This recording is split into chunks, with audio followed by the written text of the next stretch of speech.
The night Clara Whitmore's farmhouse door exploded inward. She wasn't holding a weapon. She was clutching a wooden box that could destroy an empire. Outside, Vernon Hale's armed men circled like wolves. Inside, a duke who'd abandoned high society stood between her and certain death. What started as one woman's fight to save her dead father's land had just uncovered the biggest land conspiracy the frontier had ever seen. Will you stay with me until the very end of this story? Hit that like button and drop a comment telling me what city you're watching from. I want to see how far this journey travels. The rain started 3 hours before Duke Rowan Blackthorne decided he was done pretending to care about any of it. He stood at the edge of the Weatherford Estate ballroom, watching 50 of England's finest families dance and laugh and lie to each other with practiced ease. Crystal chandeliers threw cold light across silk gowns and tailored suits. Champagne flowed. Orchestras played. Everyone smiled. No one meant a damn thing they said. Your Grace, you simply must tell us about your estates in Northumberland, Lady Catherine Pemberton cooed, her fingers brushing his sleeve with calculated casualness. I hear the grounds are absolutely breathtaking this time of year. Rowan looked down at her. 23 years old, flawless complexion, educated in Paris, descended from 2 centuries of nobility. She'd rehearsed this conversation in a mirror somewhere. He could see it in the way her head tilted just so, the practiced warmth in her eyes that never quite reached the cold arithmetic happening behind them. She didn't want him. She wanted what he represented: title, wealth, status, power. The same thing they all wanted. The grounds are adequate, Rowan said flatly. Lady Catherine's smile flickered, just for a moment, but he caught it. That brief flash of irritation before the mask slid back into place. How wonderfully modest, she recovered smoothly. Perhaps you might show them to me someday. Perhaps. Rowan stepped away before she could finish. He'd had this exact conversation 11 times tonight. Different faces, same script. It was exhausting. He moved through the crowd like a ghost at his own funeral, nodding politely, offering nothing. Women watched him with hungry eyes. Men sized him up, calculating whether he was competition or opportunity. Every smile hid an agenda. Every compliment concealed a transaction. His mother would have hated this. The thought hit him harder than he expected. Elizabeth Blackthorne had been dead for 2 years now, but her voice still haunted him in moments like these. Find someone real, Rowan. Not someone who wants the Duke. Someone who wants the man. He'd promised her. Held her hand while pneumonia stole her breath, and swore he'd find a woman worthy of the Blackthorne name. Not because of bloodlines or breeding, but because of character, strength, integrity. 2 years of searching, and he'd found nothing but variations of Lady Catherine Pemberton. Rowan pushed through the ballroom's French doors onto a stone terrace overlooking manicured gardens. The October air bit cold against his face. He welcomed it, better than the suffocating warmth of ambition and perfume inside. Running away, Your Grace? He turned. Lord Marcus Ashford leaned against the balustrade, smoking a cigar. They'd known each other since childhood, back when titles didn't matter, before inheritance and expectation turned friendship into networking. Taking air, Rowan said, looked more like escape. Marcus exhaled smoke into the darkness. Can't say I blame you. Catherine Pemberton's been circling you all night like a hawk over a rabbit. She's persistent. She's calculating. Her father's bankrupt, you know. Gambling debts, bad investments, the Pemberton estate's mortgaged to the hilt. Catherine needs a wealthy husband by spring, or they lose everything. Marcus studied him. You really didn't know? Rowan shook his head slowly. That's because you don't pay attention to gossip. Noble quality in a man. Terrible strategy in our world. Marcus flicked ash over the railing. Half the women in that ballroom are in similar positions, drowning in debt, clinging to titles that don't mean anything anymore. They don't want you, Rowan. They want your money to save their dying legacies. Then what the hell am I doing here? Excellent question. Marcus grinned without humor. What are you doing here? Your mother's been gone 2 years. You've attended every significant social event from London to Edinburgh. You've met every eligible woman in 3 countries, and you look more miserable now than you did at her funeral. Rowan gripped the cold stone balustrade. She made me promise. Find someone worthy. Build something real. And you thought you'd find that here? Among people who inherit everything and earn nothing? Marcus laughed quietly. Your mother was a romantic, God rest her, but she lived in a different world than we do. People marry for advantage now, not love. Security, not passion. That's just reality. Then reality's broken. Maybe. Or maybe you're looking in the wrong places. Before Rowan could respond, a commotion erupted inside the ballroom. Raised voices. The music stuttered to a halt. Both men turned as Lord Weatherford himself appeared on the terrace, his face flushed with wine and irritation. Blackthorn, there you are. You need to come inside immediately. Lady Pemberton's making a scene, demanding to know why you've been avoiding her daughter all evening. Rowan closed his eyes. Christ. She's suggesting you've been disrespectful, making implications about your character. It's becoming quite the spectacle. Weatherford looked genuinely distressed, not about the conflict itself, but about the social embarrassment of it happening at his party. Marcus stubbed out his cigar. Want me to handle it? No. Rowan straightened his jacket. I'll go. Apologize. Make excuses. Play the game. Or, Marcus said quietly, you could leave. Right now. Walk away from all of it. And go where? Anywhere but here. The suggestion hung in the cold air between them. For a wild moment, Rowan actually considered it. Just mount his horse and ride into the darkness, leave the whole charade behind. But that wasn't how things worked. He had responsibilities, obligations. The Blackthorn name meant something, even if he was starting to hate what it attracted.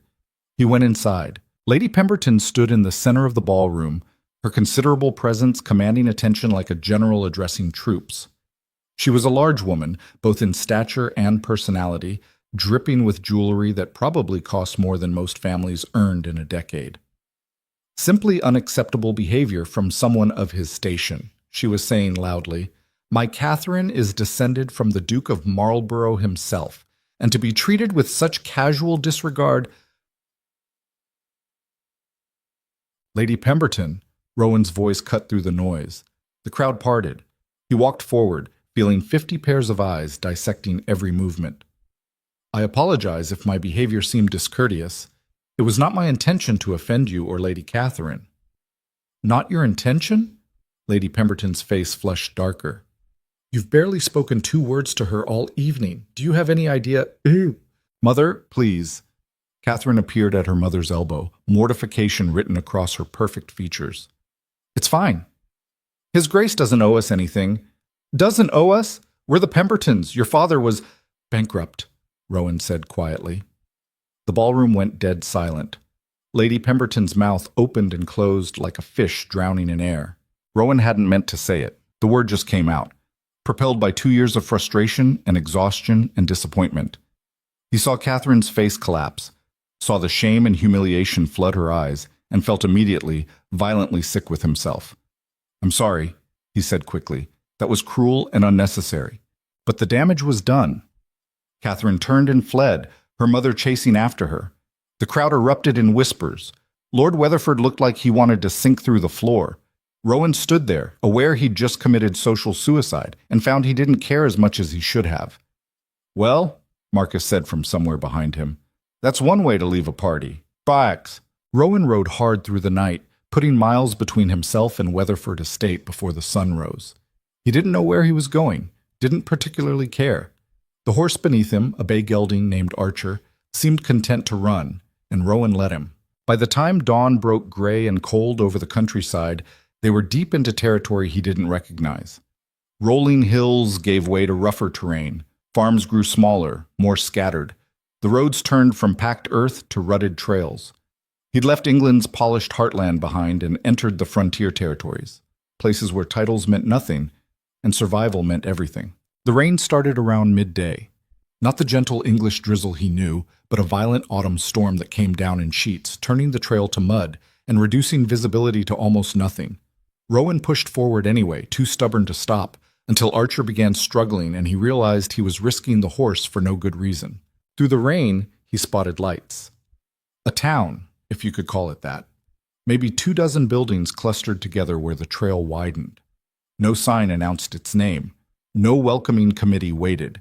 Just a scattering of wooden structures hunched against the storm, like survivors of some forgotten war. Rowan guided Archer toward what looked like a tavern, or inn. Smoke rose from its chimney. Warm light glowed behind rain-streaked windows.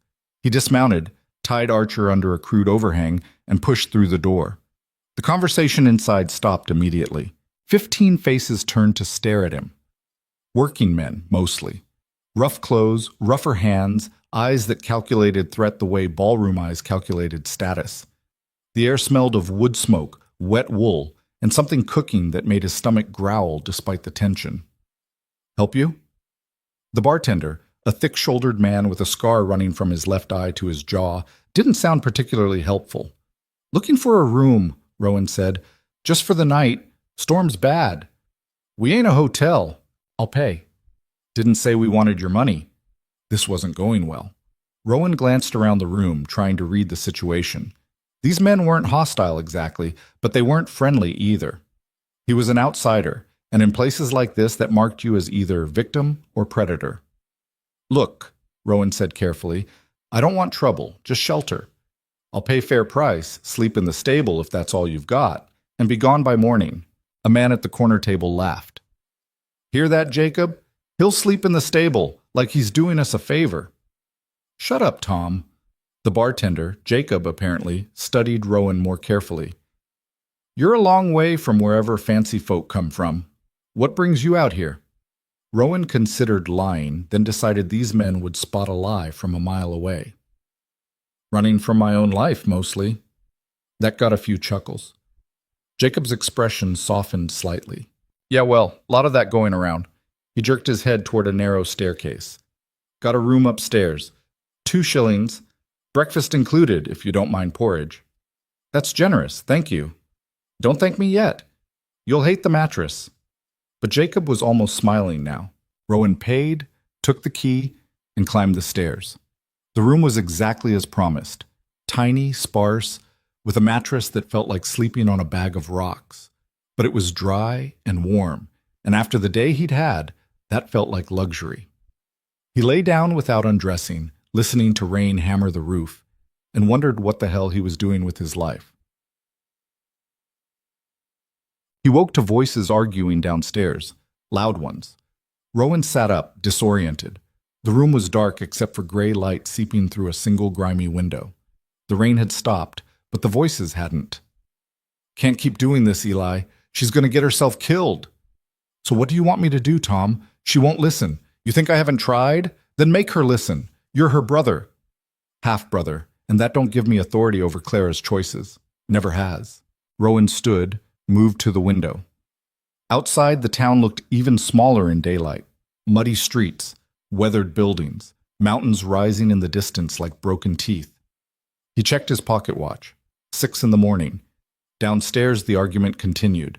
Against his better judgment, Rowan found himself curious. He washed his face in a basin of cold water, straightened his clothes as best he could, and descended. The tavern's main room held maybe 8 people now, clustered in small groups nursing coffee or tea. The argument had quieted to intense whispers between 3 men at the bar, Jacob, Tom, and a younger man with Clara's same dark hair and sharp features. Eli, presumably. Rowan took a seat at an empty table, trying not to intrude. A woman who might have been Jacob's wife brought him coffee without asking. He thanked her quietly. "You hear about Clara Whitmore?" someone was saying at the next table. 2 older men talking low. "Heard Hale's men visited her again yesterday, 3rd time this month. She's gonna break eventually, everyone does. Maybe, but that girl's got spine. More than her father did, God rest him." "Spine don't mean nothing when they come with lawyers and guns." Rowan sipped his coffee, pretending not to listen while absorbing every word. "Excuse me," he said quietly to the man nearest him. "Sorry for eavesdropping, but who's Clara Whitmore?" The man looked him over with obvious suspicion. "Why?" "Just curious. New here. Trying to understand the place." "You a friend of Hale's?" "I don't know anyone named Hale." That seemed to satisfy him slightly. The man leaned back, weighing whether to talk. Finally, "Clara Whitmore's a girl. Well, woman now, I guess. Lives north of here on an old farm. Her father died about 8 months back. Left her the property, but some folks say he died with debts. Other folks say those debts are made up." Made up by who? Vernon Hale, railroad man, rich as sin, mean as hell. He's been buying up land around here for 2 years, but nobody knows why. Most of it's worthless, rocky soil, bad water. But he wants it anyway, and what Hale wants, he gets. Except from Clara Whitmore. Except from her. She won't sell, won't negotiate, won't even talk to his people. Just keeps working that farm like her father's still alive and everything's fine. The man shook his head. Brave or stupid, hard to tell which. Before Rowan could ask more, Eli broke away from the bar and headed for the door. He moved with the jerky urgency of someone barely keeping panic under control. Jacob called after him. Where are you going? Where do you think? Somebody's got to check on her. Eli, you can't just... But Eli was already gone, the door slamming behind him. Tom muttered something that sounded like a curse, then downed his drink and followed. The room settled into uneasy quiet. Rowan sat there for a long moment, turning the coffee cup in his hands, thinking about broken promises and his mother's voice and the crushing emptiness of ballrooms full of people who wanted nothing real. Then he stood, left coins on the table, and walked out. Dusk. The road north followed a creek that cut through increasingly wild country. Archer picked his way carefully over loose stones and exposed roots. Rowan had no real plan, no clear reason for following Eli and Tom, just a feeling in his gut that wouldn't let him ride away. He found them about 2 miles out, standing in the road arguing with a third man on horseback. As Rowan approached, the rider spotted him and spurred away, disappearing into the trees. Eli spun, hand moving toward something under his coat, a knife probably, then stopped when he recognized Rowan from the tavern. What the hell are you doing here? Honestly? I'm not sure. Rowan kept his hands visible, non-threatening. Who was that? None of your business. Eli. Tom put a warning hand on the younger man's arm. Easy. To Rowan, that was one of Hale's men, probably heading to Clara's place. To do what? Nothing good. Tom studied Rowan with the same suspicious evaluation everyone in this town seemed to employ. Why do you care? I don't know if I do, but I've got nothing better to do today, and you both look like you're heading somewhere interesting. Eli laughed bitterly. Interesting, that's one word for it. He glanced at Tom, some wordless communication passing between them. Fine. You want to see what Vernon Hale's idea of business looks like? Come on. They rode in tense silence. The forest grew thicker, older. The trail narrowed to little more than a game path. Rowan could smell wood smoke before they cleared the trees. When they emerged, he saw the farm, or what was left of it. The main house was small, barely more than a cabin, really, with a sagging roof and walls that had seen better decades. A barn leaned dangerously to one side, held up more by stubbornness than structural integrity. Fences were patched with mismatched wood. Everything about the place screamed poverty and desperation. But someone had tried. Rowan could see it in the neat stack of firewood, the carefully tended vegetable garden, the freshly swept porch. Someone was fighting to keep this place alive. That someone was currently swinging an axe. Clara Whitmore stood beside a chopping block, splitting logs with practiced efficiency. She wore men's work clothes, canvas trousers, a heavy wool shirt, boots caked with mud. Her dark hair was pulled back in a braid that had mostly come loose. She didn't look up when they approached, just swung the axe again, splitting another log clean down the middle. Clara, Eli called out. She ignored him. Swing, split, another log on the block. Clara, damn it, will you listen for 5 seconds? I'm busy, Eli. Hale's men are coming. That stopped her. Clara lowered the axe, turned to face them. Rowan felt something shift in his chest when he saw her fully. She wasn't beautiful, not in the polished, cultivated way of women like Catherine Pemberton. Her face was sun-weathered, her hands calloused, her clothes worn and practical. But there was something in her eyes, a fierce, unflinching strength that hit him harder than any ballroom smile ever had. This was a person who'd looked hardship in the face and refused to blink. How many? She asked. Don't know. Jacob spotted riders heading north about an hour ago. Clara nodded slowly, like she'd been expecting this. All right, you two should go. The hell we will, Tom said. Tom, I appreciate it, but this isn't your fight. Like hell it isn't. Your father was my friend. I'm not leaving. Neither am I, Eli added. Clara's jaw tightened. For a moment, she looked like she might argue, then her eyes shifted to Rowan. "And who's this?" "Nobody," Rowan said before Eli could answer. "Just passing through. Heard there might be trouble. There's always trouble." Clara picked up another log, positioned it on the block. "You should pass through faster." "Probably, but I'm not going to." She studied him for a long moment, axe in hand, clearly trying to figure out if he was sincere or stupid or dangerous. Finally, she shrugged. "Your funeral." Swing, split. They heard the horses before they saw them. 4 riders emerged from the tree line, moving with the casual arrogance of men who expected no resistance. 3 looked like hired muscle, big, armed, mean. The 4th was different, older, well-dressed, calculating eyes that took in everything and revealed nothing. Vernon Hale. He dismounted with the smooth confidence of someone who'd never been told no in his life. His men stayed on their horses, hands resting near weapons. "Miss Whitmore?" Hale's voice was smooth as oil. "Lovely morning." Clara didn't stop splitting wood. "Mr. Hale?" "I've come with good news. My associates have completed their review of your late father's accounts, and I'm pleased to report we can settle this matter today." "There's nothing to settle." "I'm afraid there is. Your father borrowed considerably from several creditors before his death. The total debt, with interest, comes to approximately £800. Clara's axe paused mid-swing. "That's a lie." "I have documentation." Hale produced papers from his coat with theatrical flourish. "All properly notarized and filed with the county clerk. Your father's signature appears on each loan agreement." "My father never borrowed from anyone." "Your father was desperate, Miss Whitmore. Desperate men make poor decisions. But I'm a reasonable man. I'm prepared to take the property in lieu of cash payment. You'll be released from all debt, free to start fresh wherever you like." "This is my home." "This is £800 you don't have." Hale's smile never wavered. "Be practical. You can't work this land alone. You can barely afford to feed yourself. Take my offer. It's generous." Clara set the axe down carefully. Rowan watched her hands shake, not with fear, but with rage barely contained. "Get off my property!" "Miss Whitmore, get off my property!"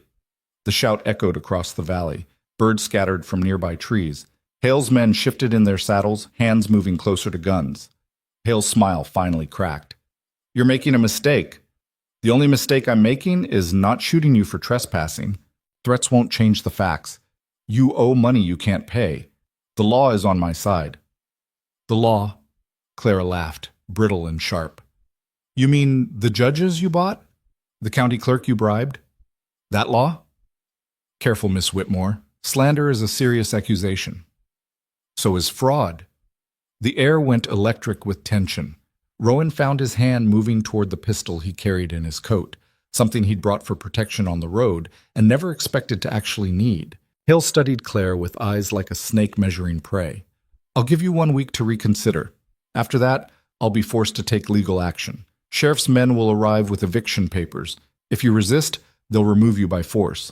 I'd hate for that to happen." "No, you wouldn't." "You're right. I wouldn't." Hale remounted his horse with practiced ease. 1 week, Miss Whitmore. Use it wisely." They rode away slowly, taking their time, making it clear they could leave at any speed they wanted because nobody here could stop them. When they were gone, Clara sagged against the chopping block like all the strength had drained out of her at once. £800, she whispered. "I don't have £80. I don't have 8." Eli moved toward her, but Tom caught his arm. "Give her a minute." Rowan stood there, feeling useless, watching this woman he didn't know fall apart over debts she didn't know and threats she couldn't fight. Every instinct told him to leave, ride back to whatever passed for civilization, forget he'd ever seen this place. Instead, he heard himself say, "Those papers were forged." Everyone turned to stare at him. "What?" Clara's voice was barely above a whisper. "The loan documents Hale showed you, they were forgeries. I saw his hands when he held them. He was nervous. That's not the behavior of someone holding legitimate debt. That's someone running a confidence scheme." "How do you know?" Eli demanded. "I've seen enough fraud in business dealings to recognize the signs. Hale's operation is sophisticated, but it's still fraud. He's betting you don't have the resources or knowledge to fight back legally." Clara pushed off the chopping block, standing straighter. So what do I do? Find the truth. Somewhere in this county's records, there's evidence of what Hale's really doing, but you need to know what you're looking for. And you're an expert? No, but I've spent 2 years watching people lie to me about money. I've gotten pretty good at spotting the patterns. Clara studied him with those fierce, calculating eyes. Why do you care? It was the same question Tom had asked. Rowan still didn't have a good answer. Maybe I'm tired of watching people get crushed by those with more power. Maybe I've got nothing better to do. Does it matter? Yeah, it matters. Because if you're another one of Hale's tricks, I'm not. Then who are you? Rowan met her gaze. Someone who made a promise to find something worth fighting for. I think maybe I just found it. The words hung in the cold air between them. Claire's expression didn't soften exactly, but something shifted. A crack in the armor. A possibility. 1 week, she said finally. You've got 1 week to prove those papers are fake. If you can't, you ride away and never come back. Deal? Rowan held out his hand. Deal. Clara's grip was stronger than most men's he'd shaken in London ballrooms. Rougher, too, calloused from real work instead of symbolic gestures. As the sun climbed higher over the broken-down farm, Rowan realized he'd just committed himself to a fight he didn't fully understand, in a place he'd never heard of, for a woman whose name he'd learned less than an hour ago. His mother would have loved this. The storm that had driven him here had passed, but a different kind of storm was just beginning, and for the first time in 2 years, Duke Rowan Blackthorne felt something other than emptiness. He felt alive. The county clerk's office smelled like mildew and old paper. Rowan stood in the doorway, watching a thin man with wire-rimmed spectacles sort through a filing cabinet with the enthusiasm of someone counting grains of sand. "Excuse me," Rowan said. The clerk didn't look up. "Office closes at 4. It's 2:30. Then you've got 90 minutes. What do you need?" "Land records. Property transfers for the Northern Valley, past 3 years." Now the clerk looked up. His eyes narrowed behind the spectacles, taking in Rowan's mud-stained clothes and the general air of someone who'd spent the last 3 days sleeping in a barn and eating whatever Clara could scrape together for dinner. "Why? Does it matter?" "Might. Depends on who's asking." The clerk set down his papers with deliberate slowness. "You working for someone?" "Myself." "That's not an answer." Rowan stepped closer to the counter, keeping his voice level. "I'm researching property transactions in the Northern Valley.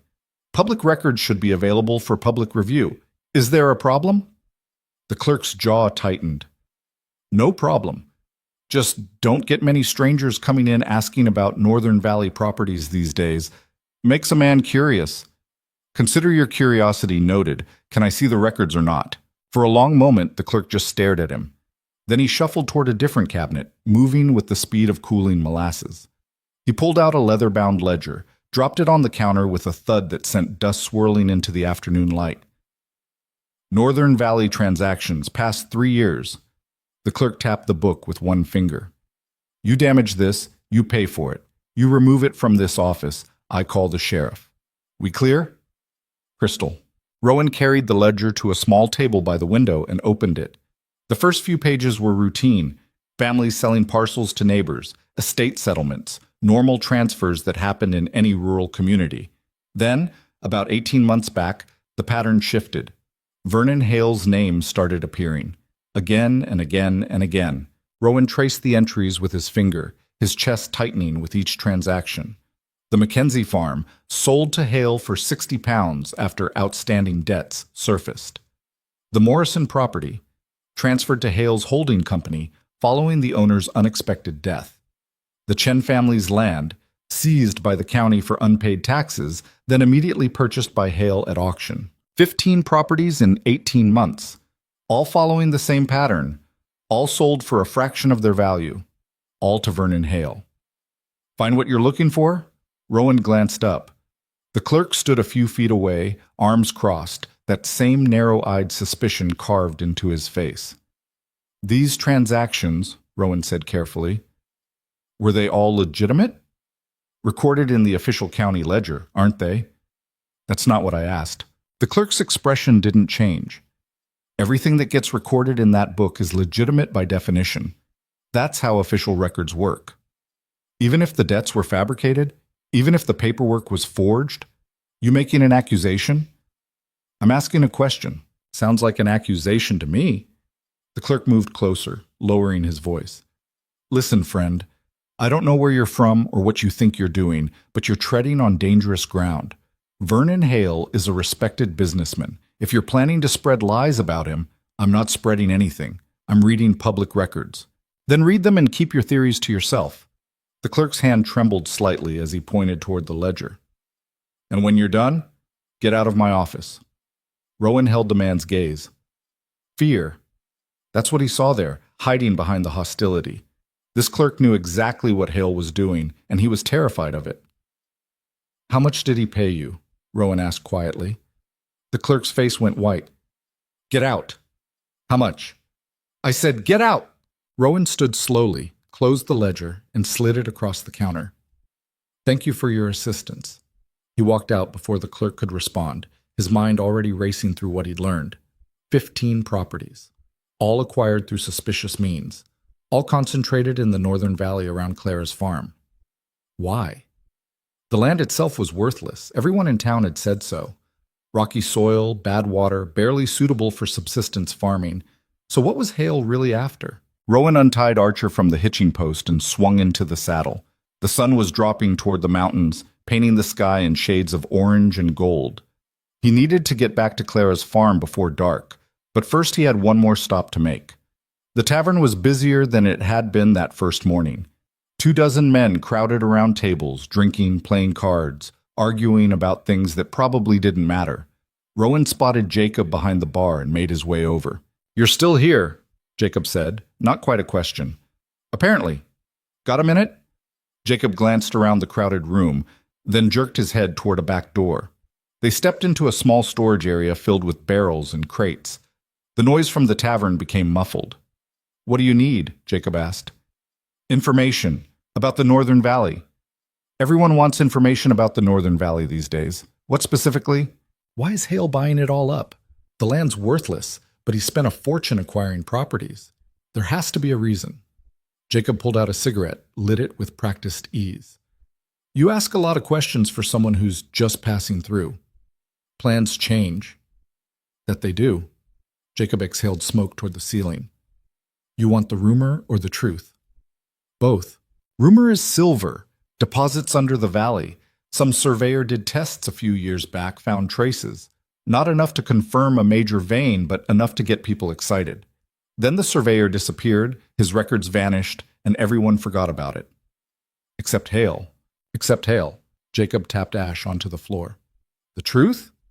Nobody knows. Maybe it's silver. Maybe it's something else. Maybe Hale's just crazy and likes collecting worthless land. But whatever he's after, he wants it bad enough to ruin families over it. And nobody's tried to stop him. Who's going to stop him? Sheriff's on his payroll. County clerk takes his bribes. Half the business owners in this town owe him money.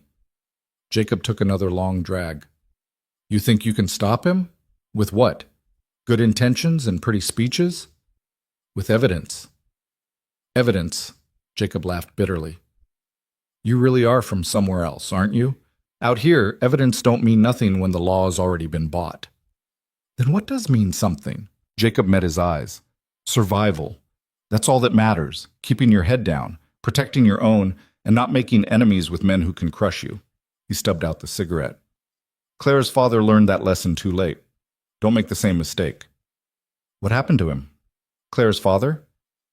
Fell off a horse. Broke his neck. That's the official story. And the unofficial one? The unofficial one is he was asking too many questions about Hale's land purchases. Started nosing around, talking to families who'd lost their property. Then one day his horse threw him, and he died. Jacob's voice went flat. Funny thing, though, Samuel Whitmore was the best horseman in the valley. Rode since he was a boy. Never got thrown once in 40 years. Then suddenly his horse bolts for no reason and kills him. The implications settled over Rowan like cold water. You think Hale had him killed? I think Samuel Whitmore knew something dangerous, and dead men don't talk. Jacob moved toward the door. Which is why you should ride away while you still can. Clara's stubborn as hell, but she's smart enough to know when she's beaten. Eventually she'll take Hale's offer and move on. You sure about that? No, Jacob admitted, but I hope so. because the alternative gets her killed. Back at the farm, Rowan found Clara in the barn trying to fix a broken wagon wheel with materials that should have been replaced a decade ago. She looked up when he entered, her face smudged with grease, her hands wrapped around a wrench she was using like a hammer. "Any luck?" she asked. Rowan told her everything, the land records, the clerk's fear, Jacob's story about her father. Clara listened without interrupting, her expression growing harder with each detail. When he finished, she set down the wrench carefully. "So Hale's been doing this for 18 months. Destroying families, stealing land, probably killed my father, and everyone knows, but nobody does anything. They're scared. They're cowards. Maybe, or maybe they're just trying to survive." Rowan moved closer. "Jacob thinks you should take Hale's offer. Leave while you still can." "Jacob can go to hell." "Clara, tschüss." "No." She stood, facing him directly. "This is my home. My father's home. I'm not letting some railroad thief steal it because he's got money and guns and everyone's too afraid to stand up to him. Standing up gets you killed." "Then I'll die standing." Her voice cracked slightly. "What else am I supposed to do, Rowan? Run? Start over somewhere else with nothing? I've got no family except Eli, no money, no skills except farming. This land is all I have. You want me to just hand it over? I want you to stay alive." "For what? To spend the rest of my life working someone else's kitchen, sleeping in someone else's house, always wondering if I could have fought harder?" She shook her head. "I'd rather die here than live like that." The barn fell quiet except for distant cricket sounds and Archer shifting in his stall. Rowan studied Clara's face, the stubborn set of her jaw, the fire in her eyes that refused to be extinguished no matter how hopeless things looked. This was what his mother had meant.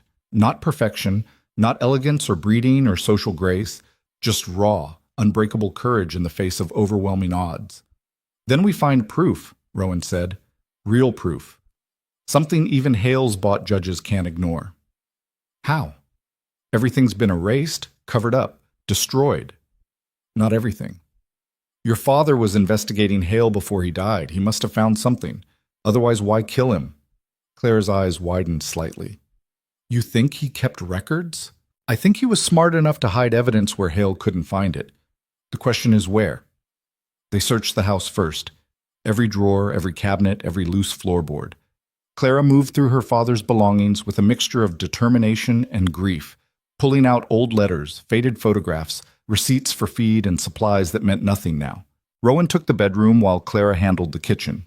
He checked under the mattress, behind the headboard, inside the wardrobe that held 3 shirts and 2 pairs of trousers worn thin at the knees. Nothing. "Find anything?" Clara called from downstairs. "No, you?" "Just old bills and disappointment." Rowan sat on the edge of the bed, frustration building. They were running out of time and places to look. In 4 days, Hale's deadline would expire and the sheriff would arrive with eviction papers.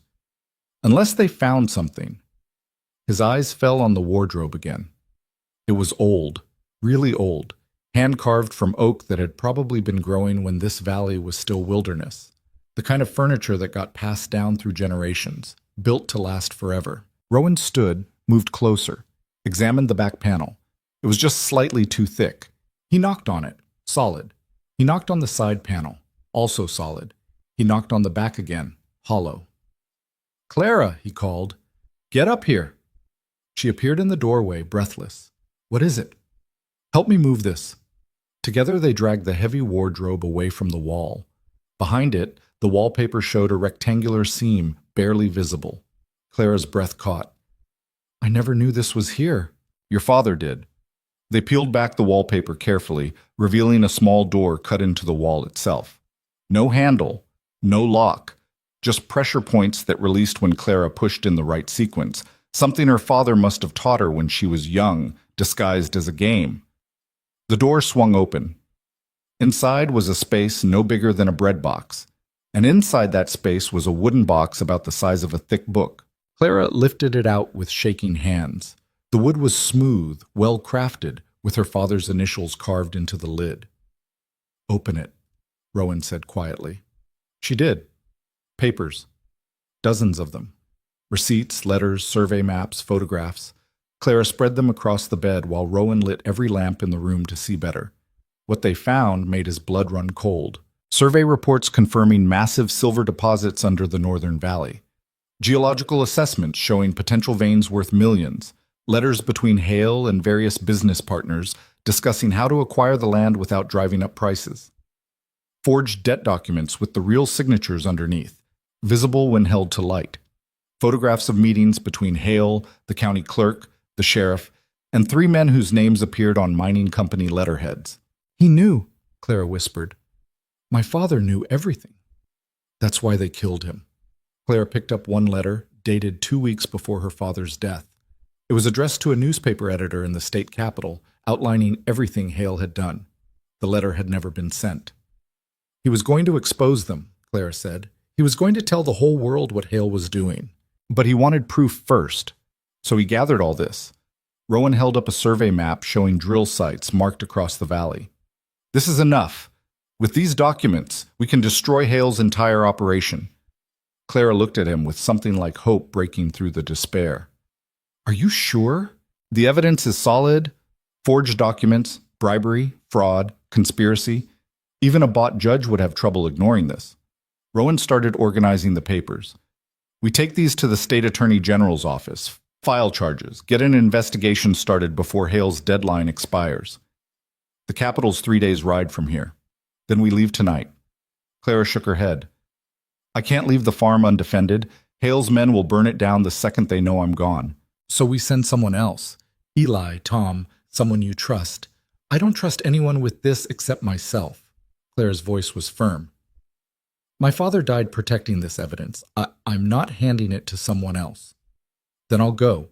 You stay here, defend the farm. I'll ride to the capital, file the charges, bring back help. You? Clara looked at him skeptically.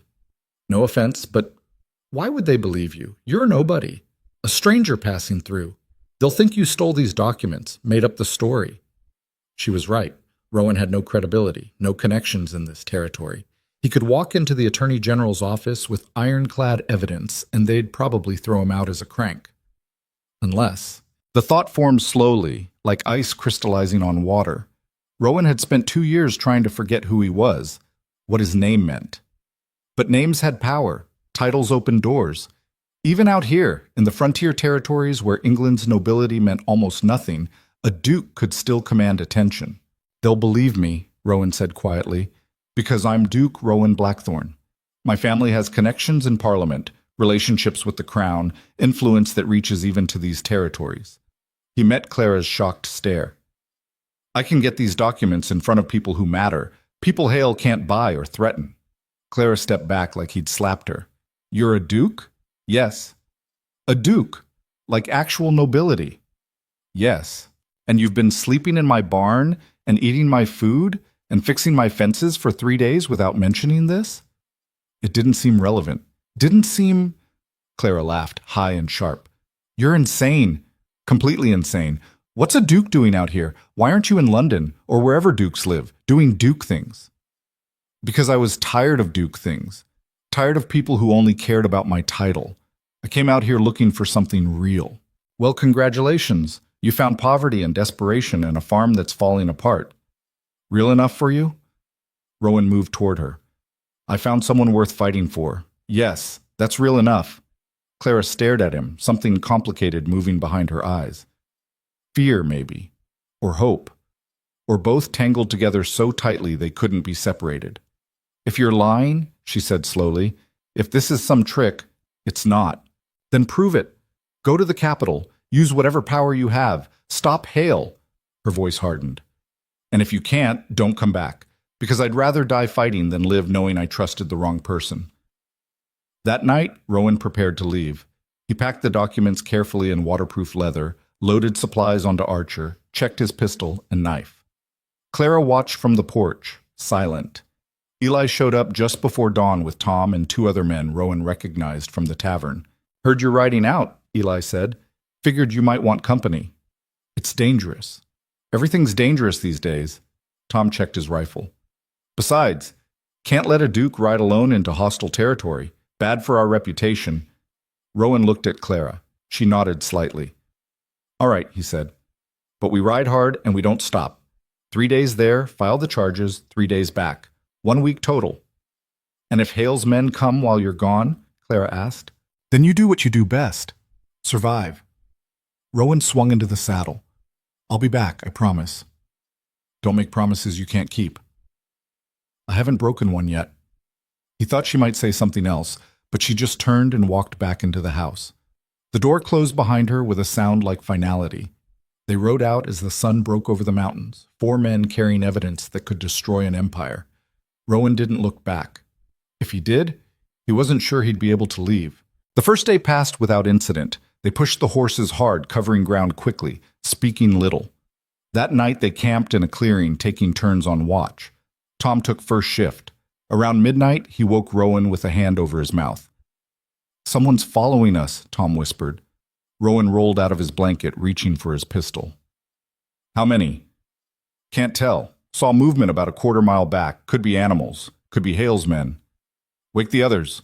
They broke camp in darkness, moving as quietly as possible. Behind them, Rowan heard horses, not trying to hide anymore, just coming. Ride, he said. They ran, through the forest, down rocky trails, across streams that soaked them to the bone. The pursuit stayed close, too close. These weren't random travelers. These were hunters who knew exactly who they were chasing. Dawn found them at a river crossing, the water high and fast from recent storms. On the far bank, the trail continued toward the capital.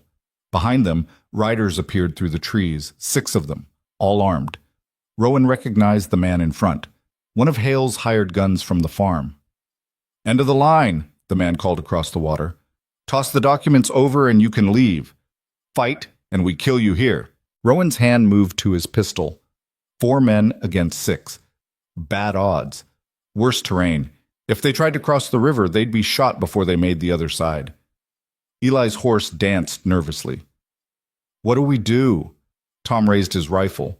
We fight. We'll die. Then we die. But we don't hand over what we came for. Rowan looked at the leather case strapped to his saddle. Everything Clara's father had died protecting.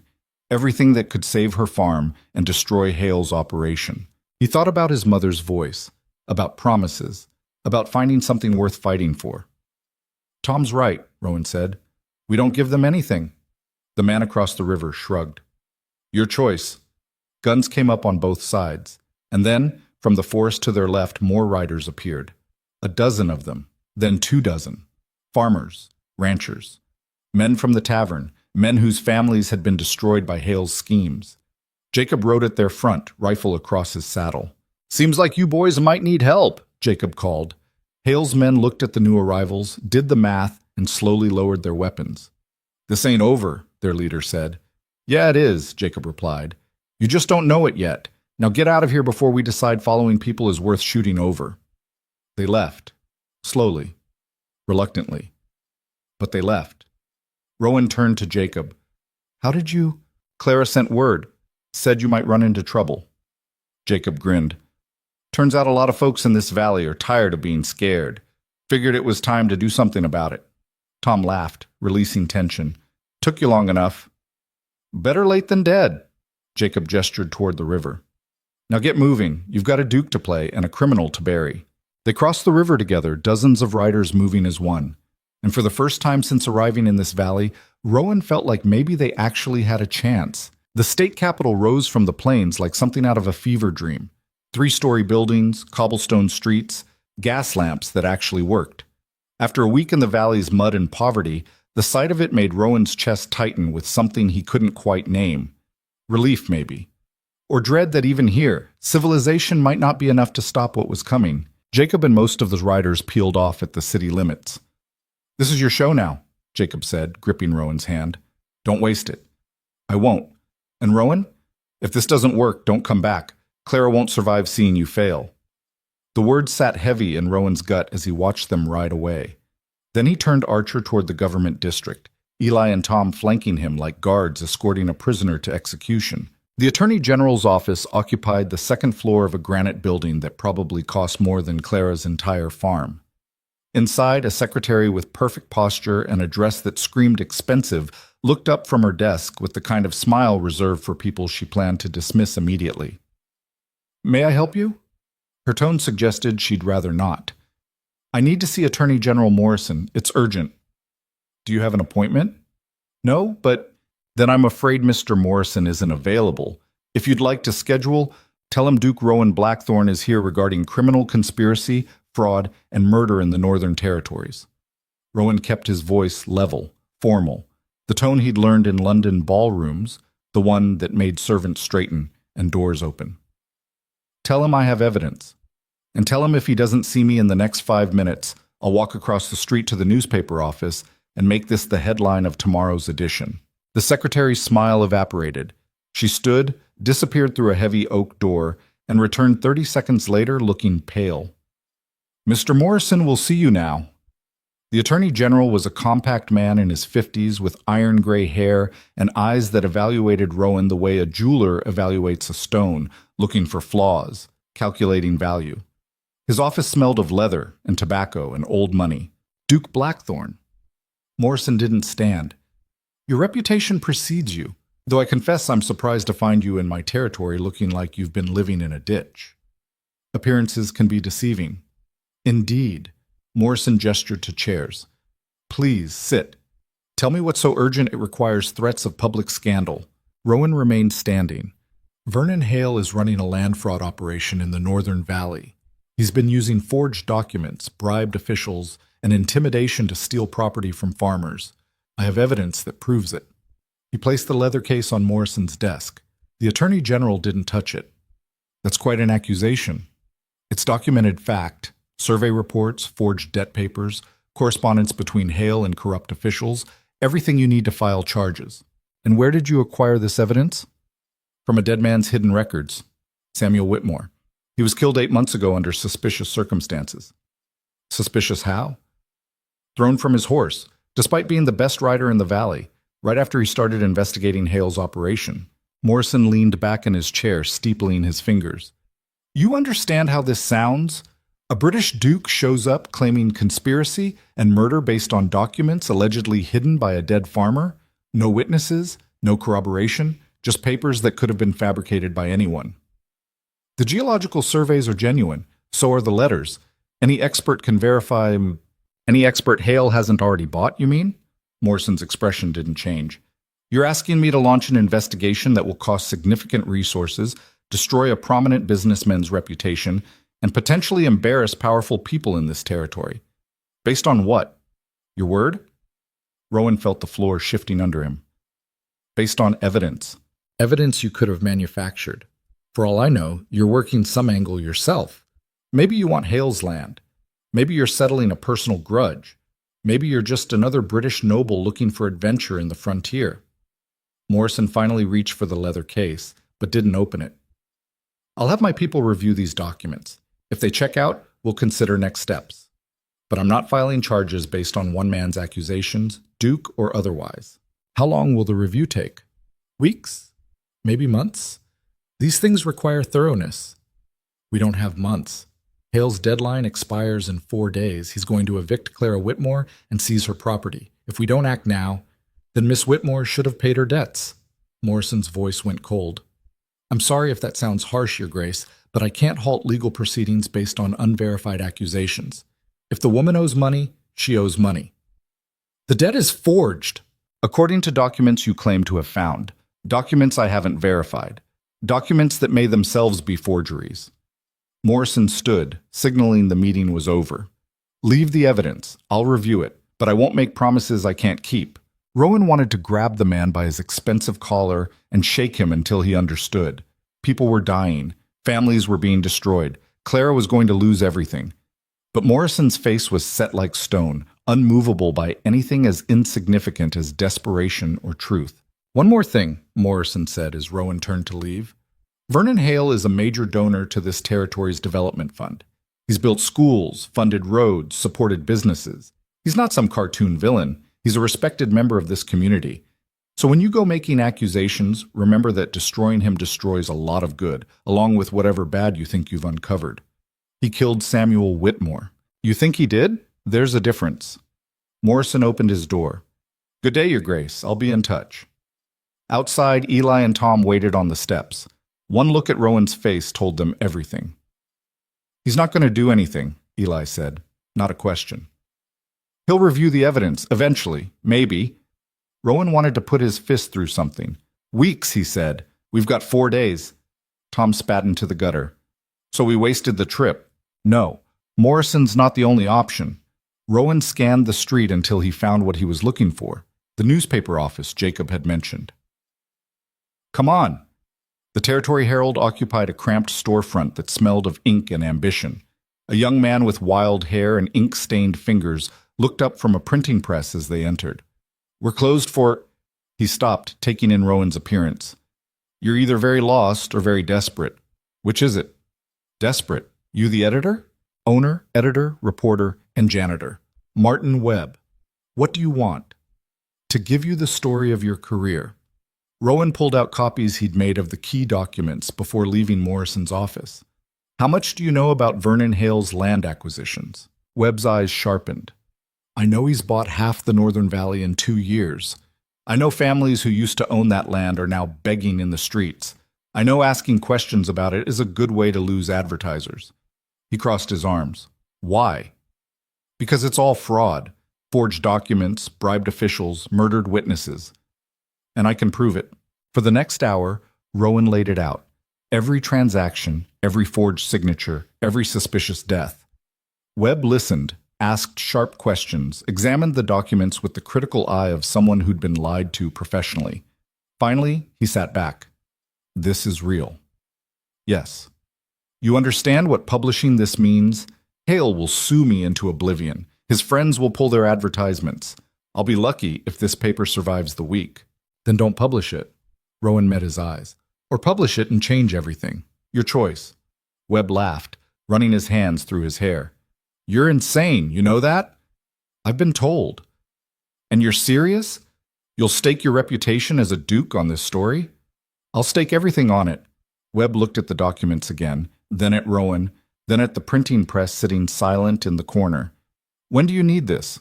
Tomorrow, front page, before Hale's eviction deadline. That's impossible. I'd need to typeset, print, distribute. So get help. Hire people. I'll pay for it. With what? You look like you can't afford breakfast. Rowan pulled a folded letter from his coat. His family seal was pressed into the wax. Take this to First National Bank. Show them the seal. Tell them to extend credit under the Blackthorn account. Whatever you need. Webb stared at the letter like it might explode. You're really a duke. Unfortunately. And you're doing this for some farmer you barely know? I'm doing this because it's right. Now are you in or not? Webb grabbed the letter. I'm in. But if this blows up in our faces, I'm writing a very unflattering obituary for both of us. They worked through the night. Webb wrote while Rowan verified facts and Eli and Tom ran errands, fetching supplies, bribing delivery boys, spreading word to every corner of the city that tomorrow's edition would be worth reading. By dawn, the press was running. By noon, the newspapers hit the streets. The headline read, Railroad Baron's Empire Built on Fraud and Blood. Below it, Webb had laid out everything. Names, dates, forged documents reproduced for everyone to see. The geological surveys proving silver deposits. Letters showing the conspiracy. And Samuel Whitmore's name, cleared at last. Rowan bought a copy from a street vendor and stood there reading words he'd helped write, feeling something close to hope for the first time in days. Then Eli grabbed his arm. We've got a problem. Down the street, a crowd was gathering outside the sheriff's office. Angry voices carried on the wind. Rowan pushed closer, Webb following with a notebook already open. Sheriff Hayes stood on the steps, red-faced and furious, waving a copy of the Herald. This is slander. Every word of it. I'll have Webb arrested for libel. On what grounds? Someone shouted from the crowd. On the grounds that it's lies designed to damage Mr. Hale's reputation. So the documents are fake? Webb called out, his voice cutting through the noise. The forged signatures? The bribed officials? All fake? Hayes's face went darker. I don't have to answer to you. Actually, you do. That's how journalism works. Webb pushed forward, pencil poised. For the record, Sheriff Hayes, did you or did you not accept payments from Vernon Hale in exchange for favorable treatment? I never, this is outrageous. Did you or did you not arrest families on fraudulent debt charges at Hale's request? Hayes sputtered, trying to form words, but the crowd was growing.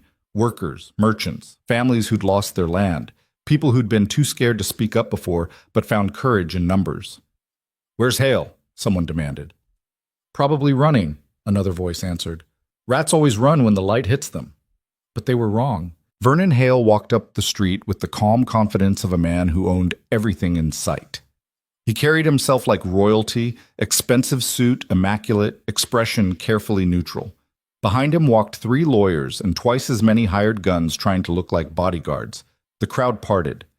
Hale climbed the steps beside Hayes, surveyed the assembled people like a landowner reviewing livestock, and smiled. "Good afternoon," his voice carried without shouting. "I understand there's been some unfortunate confusion thanks to this morning's newspaper. I'm here to clear the air." "Clear the air?" Webb pushed forward. "Mr. Hale, how do you respond to evidence of systematic fraud?" "Evidence?" Hale pulled out his own copy of the Herald, held it up. "This isn't evidence. This is fiction. Desperate fabrications by people trying to avoid legitimate debts." His eyes found Rowan in the crowd, including, apparently, a British duke who should have stayed in England where he belongs. The crowd turned, looking at Rowan. Hale's smile widened. "Yes, that's right.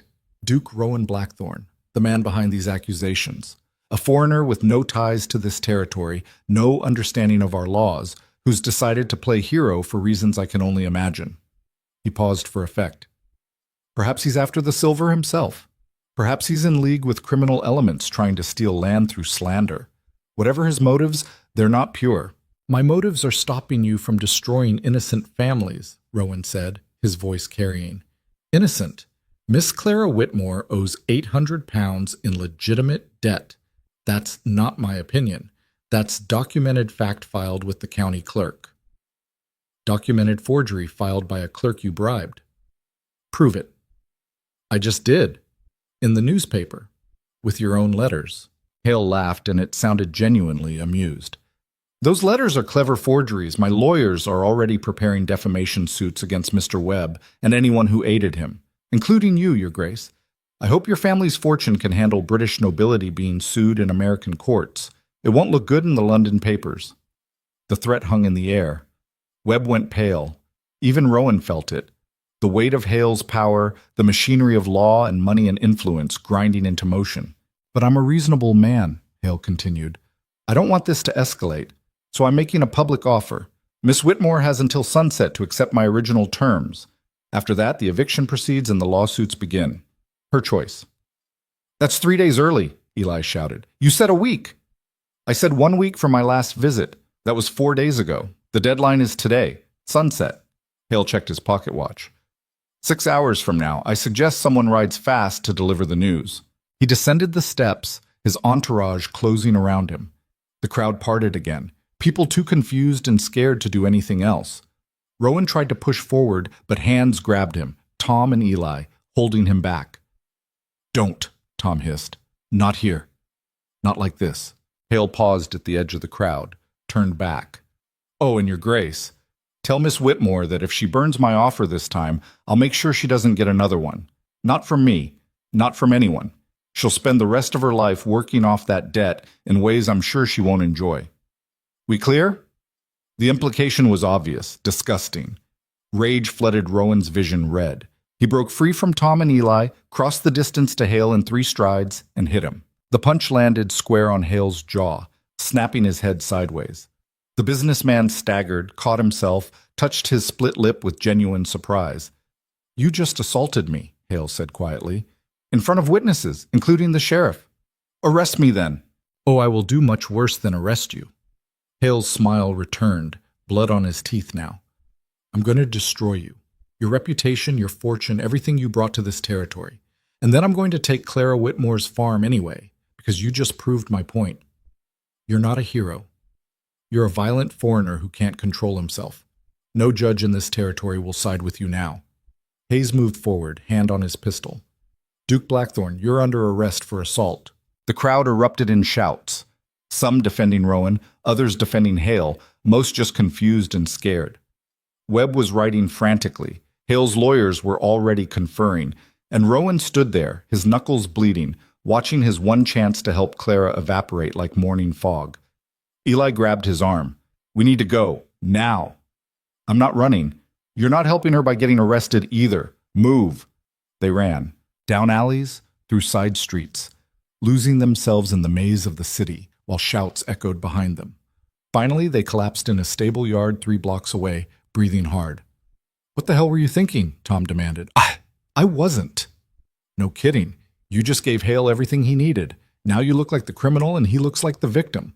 Rowan leaned against the stable wall, letting the truth of it sink in. Tom was right. He'd lost control. Let rage override strategy. Made everything worse. "We need to get back to Clara," Eli said. "Warn her about the deadline change. Give her time to decide." "Decide what?" Rowan's voice came out hollow. "Take Hale's offer or lose everything anyway. Those are her options now because of me." "Because of Hale," Tom corrected. "Don't do the man's work for him by taking all the blame." But the blame sat in Rowan's chest like a stone. He'd promised Clara he could stop this. Promised he'd bring justice. Instead, he'd brought chaos and assault charges and a lawsuit that would probably bankrupt his family. His mother would have been disappointed. The thought hurt worse than any of the rest. They stole horses, there was no time to be legal about it, and rode out of the city at dusk. Behind them, the Herald's special evening edition hit the streets with a new headline: "British Duke Assaults Local Businessman." Webb had tried, written the truth as best he could. But truth didn't matter when power controlled the narrative. They rode through the night, pushing the stolen horses hard enough that Rowan felt guilty, but didn't slow down.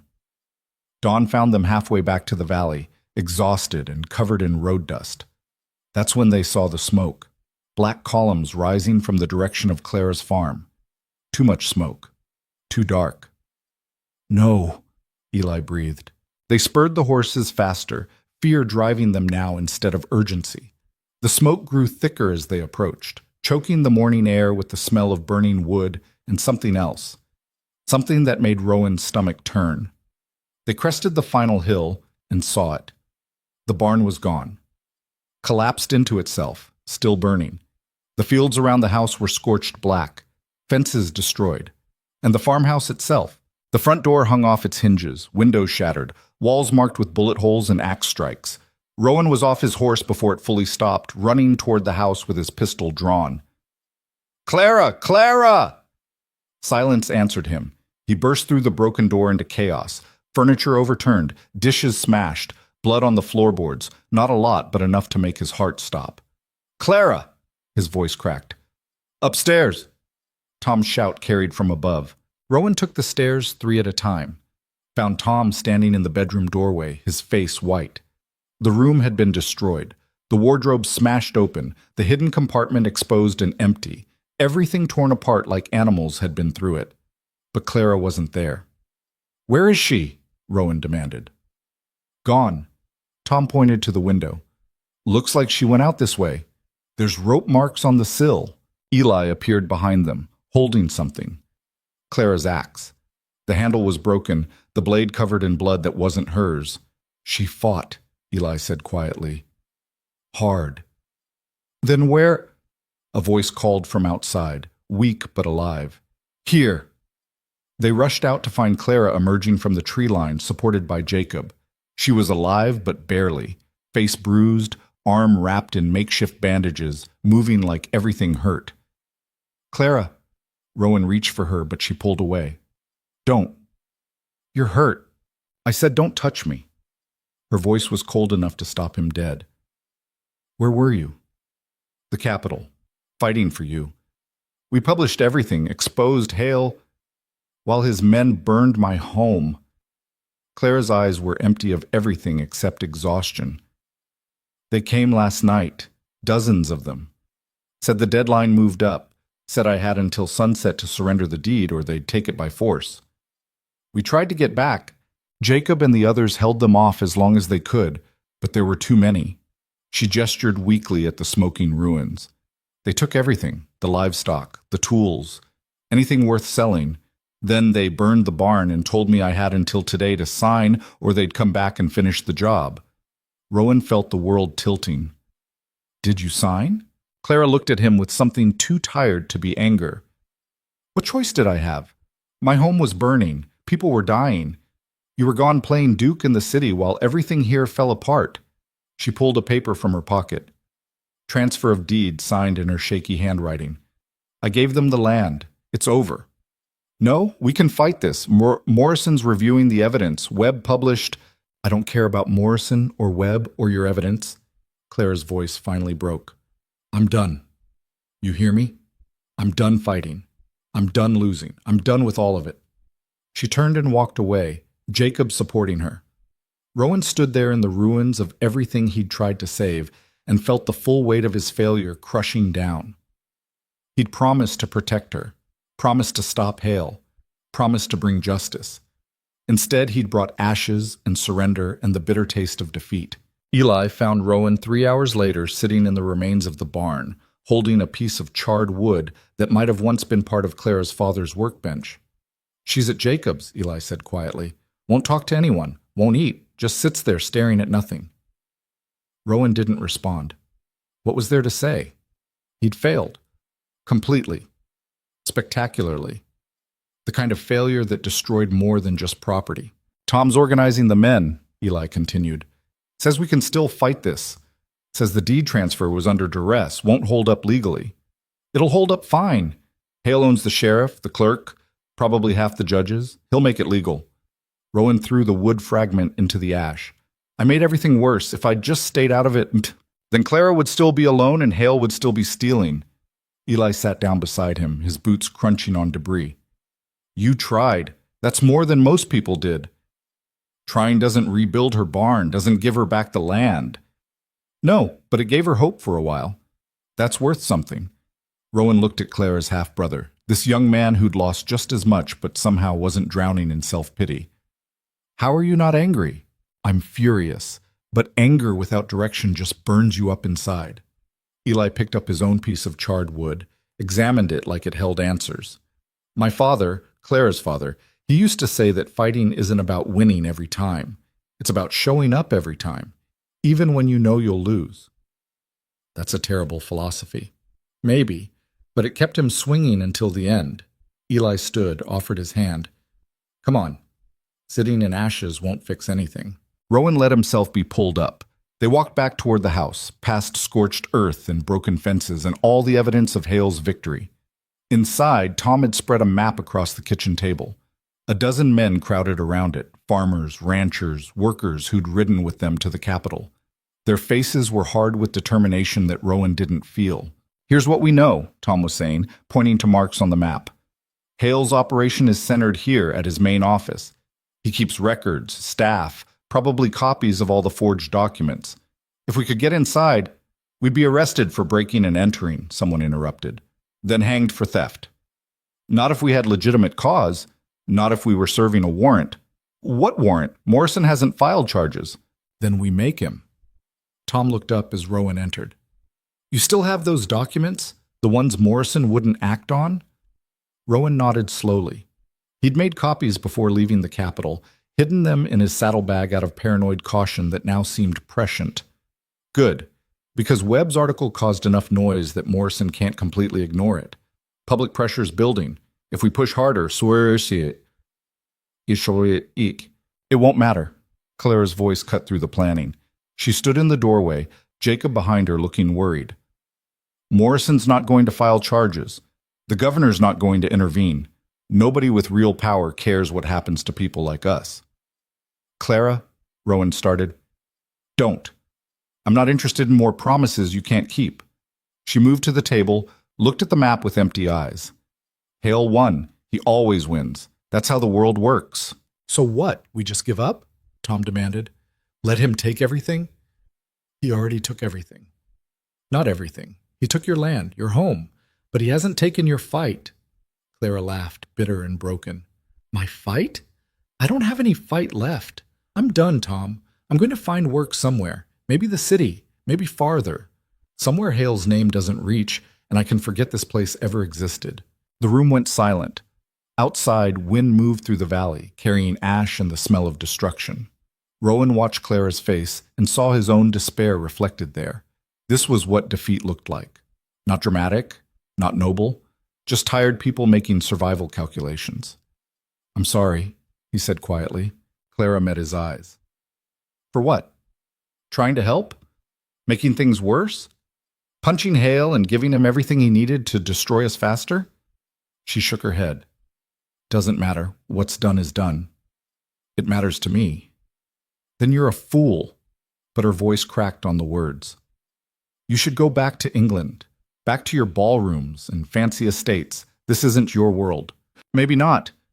"But you are." The words came out before Rowan could stop them. "You're the reason I stayed.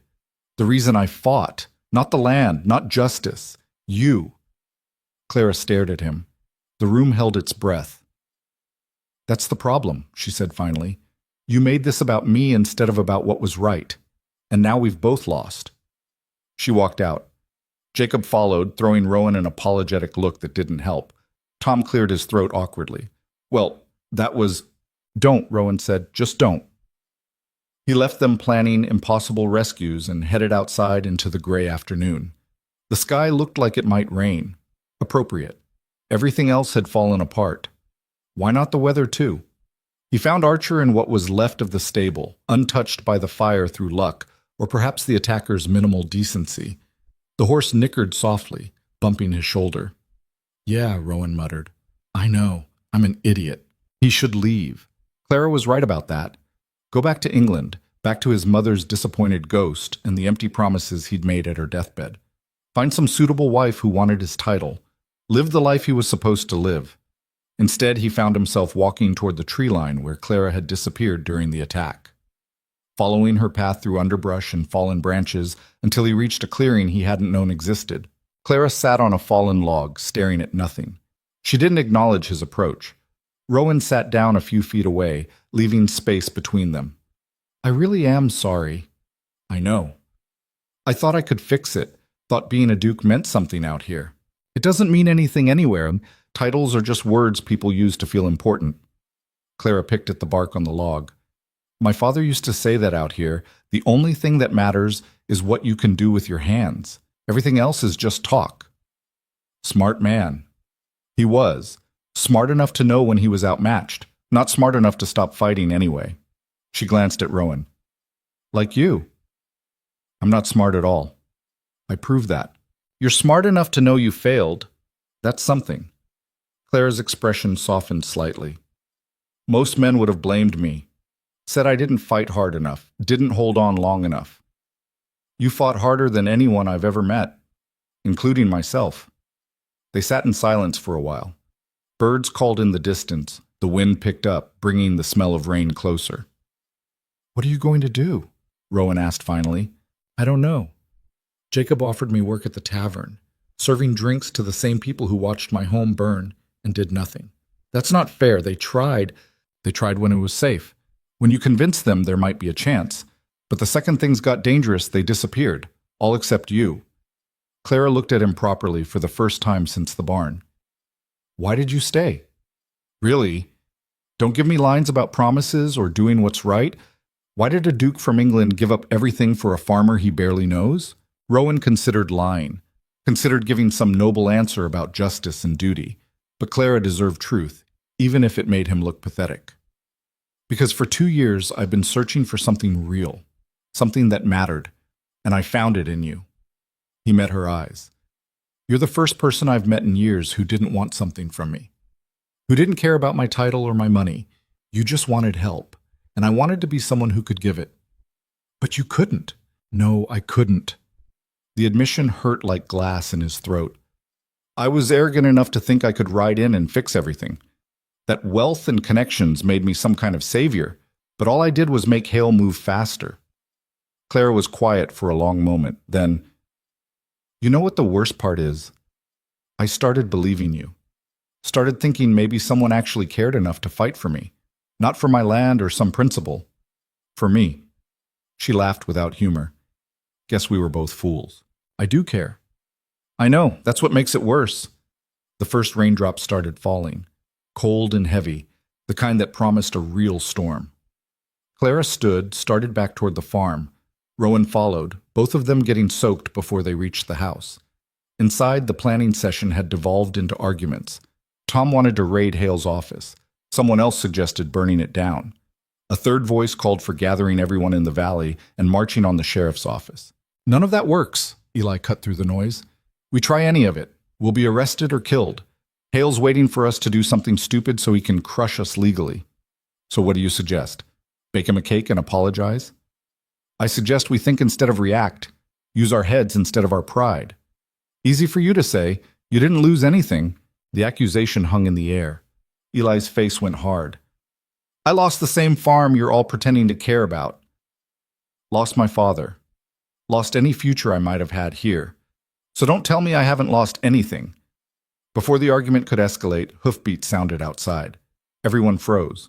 Rowan moved to the window. A single rider approached through the rain, too small to be one of Hale's men, moving too carefully to be a threat. It was a boy, maybe 14, soaked to the bone, guiding a horse that looked ready to collapse. Tom opened the door. The boy practically fell inside, gasping for breath.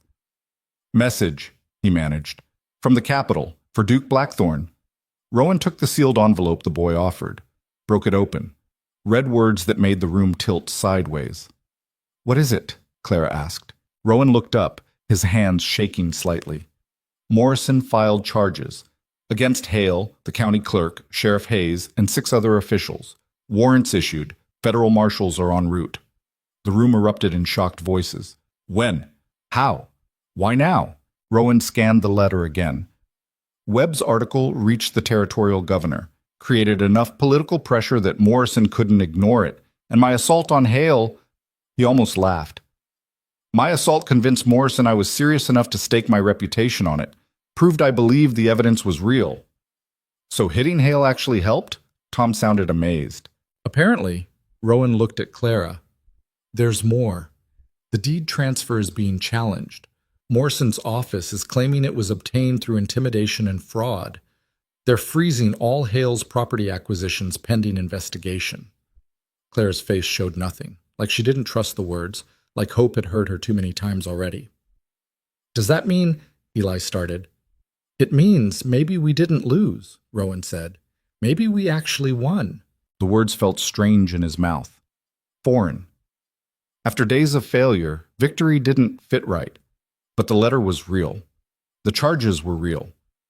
And somewhere in the Capitol, Vernon Hale was learning that money and corruption couldn't buy everything, not when people refused to stop fighting. Clara moved to the window, staring out at the rain and ruins. How long until the marshals arrive? 3 days? Maybe 4 if the weather slows them.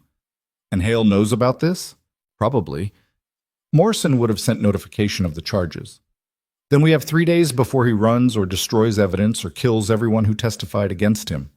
Clara turned, and Rowan saw something familiar returning to her eyes, that fierce, unbreakable strength he'd first noticed. 3 days to make sure he can't escape. What are you thinking? Tom asked. I'm thinking we don't wait for marshals. We don't give Hale time to cover his tracks. Clara moved to the map still spread on the table. His office is here. His records are there. Everything Morrison needs to make charges stick.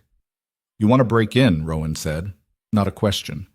I want to secure evidence before it disappears. There's a difference. Legally, there isn't. Then it's good we've got a duke to make things legal. Clara looked at him.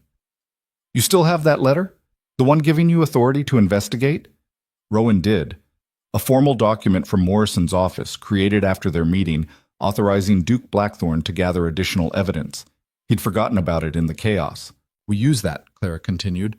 Walk in the front door. Demand access to records. If Hale refuses, he's obstructing a legal investigation. If he complies, we get what we need. He'll have guards, armed men. So we bring armed men of our own, not to fight, to witness, make it all public and official. Clara's voice grew stronger. We do this right. No more mistakes. No more losing. The room fell silent. Rowan studied the map, calculating odds. It was dangerous, possibly illegal despite the letter. Hale would fight it, but Clara was right. If they waited, evidence would vanish and Hale would walk. All right, he said finally, but we do it smart. No violence unless absolutely necessary. We're not giving Hale or Hayes any excuse to claim we're the criminals. Agreed, Clara said. Tom grinned. So when do we ride? Tomorrow morning, early, before Hale knows what's happening. Rowan looked around the room at faces showing determination, fear, hope. Everyone who comes needs to understand the risks. This could end badly. Everything ends badly eventually, someone muttered. Might as well go down fighting. They spent the rest of the evening planning. Routes, timing, who would enter the building, who would stand witness outside. The boy who'd brought the message agreed to ride back to the capital, tell Morrison what they were doing, ask for any legal cover he could provide. As night fell, people dispersed to prepare. Clara stayed at the table, studying the map like it held secrets. Rowan sat across from her. You sure about this? No. But I'm tired of being scared, tired of running. If we're going to lose, I want it to be because we fought as hard as we could, not because we gave up. We might actually win. Maybe. She looked up. Would that change anything between us? The question caught Rowan off guard. What do you mean? I mean, you're still a duke. I'm still a farmer. Even if we get the land back, even if Hale goes to prison, you don't belong here. You never did. I don't belong in England either. Not anymore. Then where do you belong? Rowan thought about ballrooms and estates, and the empty life waiting for him back home. Then he thought about this broken farm, and the impossible woman sitting across from him, and the way fighting beside her felt more real than anything he'd experienced in years. Here, he said. I belong here. Clara's expression softened. You're going to regret that. Probably. But it'll be my regret. My choice. He reached across the table, found her hand. Whatever happens tomorrow, I'm glad I stayed. Glad I met you. Even if it all goes wrong. It's already gone wrong. We're just trying to fix it. But she didn't pull her hand away. If we survive tomorrow, if we actually beat Hale, what then? Then we rebuild. Your farm, your life, whatever you want. And you'll help? A duke doing farm work? I've gotten pretty good at splitting wood. Clara almost smiled. Almost. You're insane. You've mentioned that before. They sat there in the lamplight while rain hammered the roof, and somewhere in the distance, Vernon Hale was probably planning how to crush them one final time. But for this moment, in this broken house, Rowan felt something close to peace. Tomorrow they'd fight. Maybe win. Maybe lose. But tonight, just for a few hours, they could pretend the war was already over and they'd made it through. Clara stood eventually, exhausted and still hurting from the attack. Get some rest. We'll need it. Clara, she paused. Thank you for giving this one more chance. Don't thank me yet. Thank me if we're still alive tomorrow night. She disappeared upstairs. Rowan heard her door close, heard floorboards creak as she moved around the room. He sat at the table a while longer, staring at the map and Morrison's letter and the impossible task ahead. Eli came in from checking the perimeter. Everyone's bedded down. Tom's taking first watch. Good. You really think this will work? Honestly, I have no idea, but it's better than waiting for Hale to destroy evidence and disappear. Eli nodded. My father would have liked you. He always respected people who showed up even when things looked hopeless. Your father sounds like he was a good man. He was. Stubborn as hell, but good. Eli moved toward the stairs. Don't stay up too late. Tomorrow's going to be rough. Alone in the kitchen, Rowan reviewed their plan one more time, looking for holes, for mistakes, for anything that could go catastrophically wrong. He found plenty, but he also found something else. A slim chance. A narrow path between disaster and victory.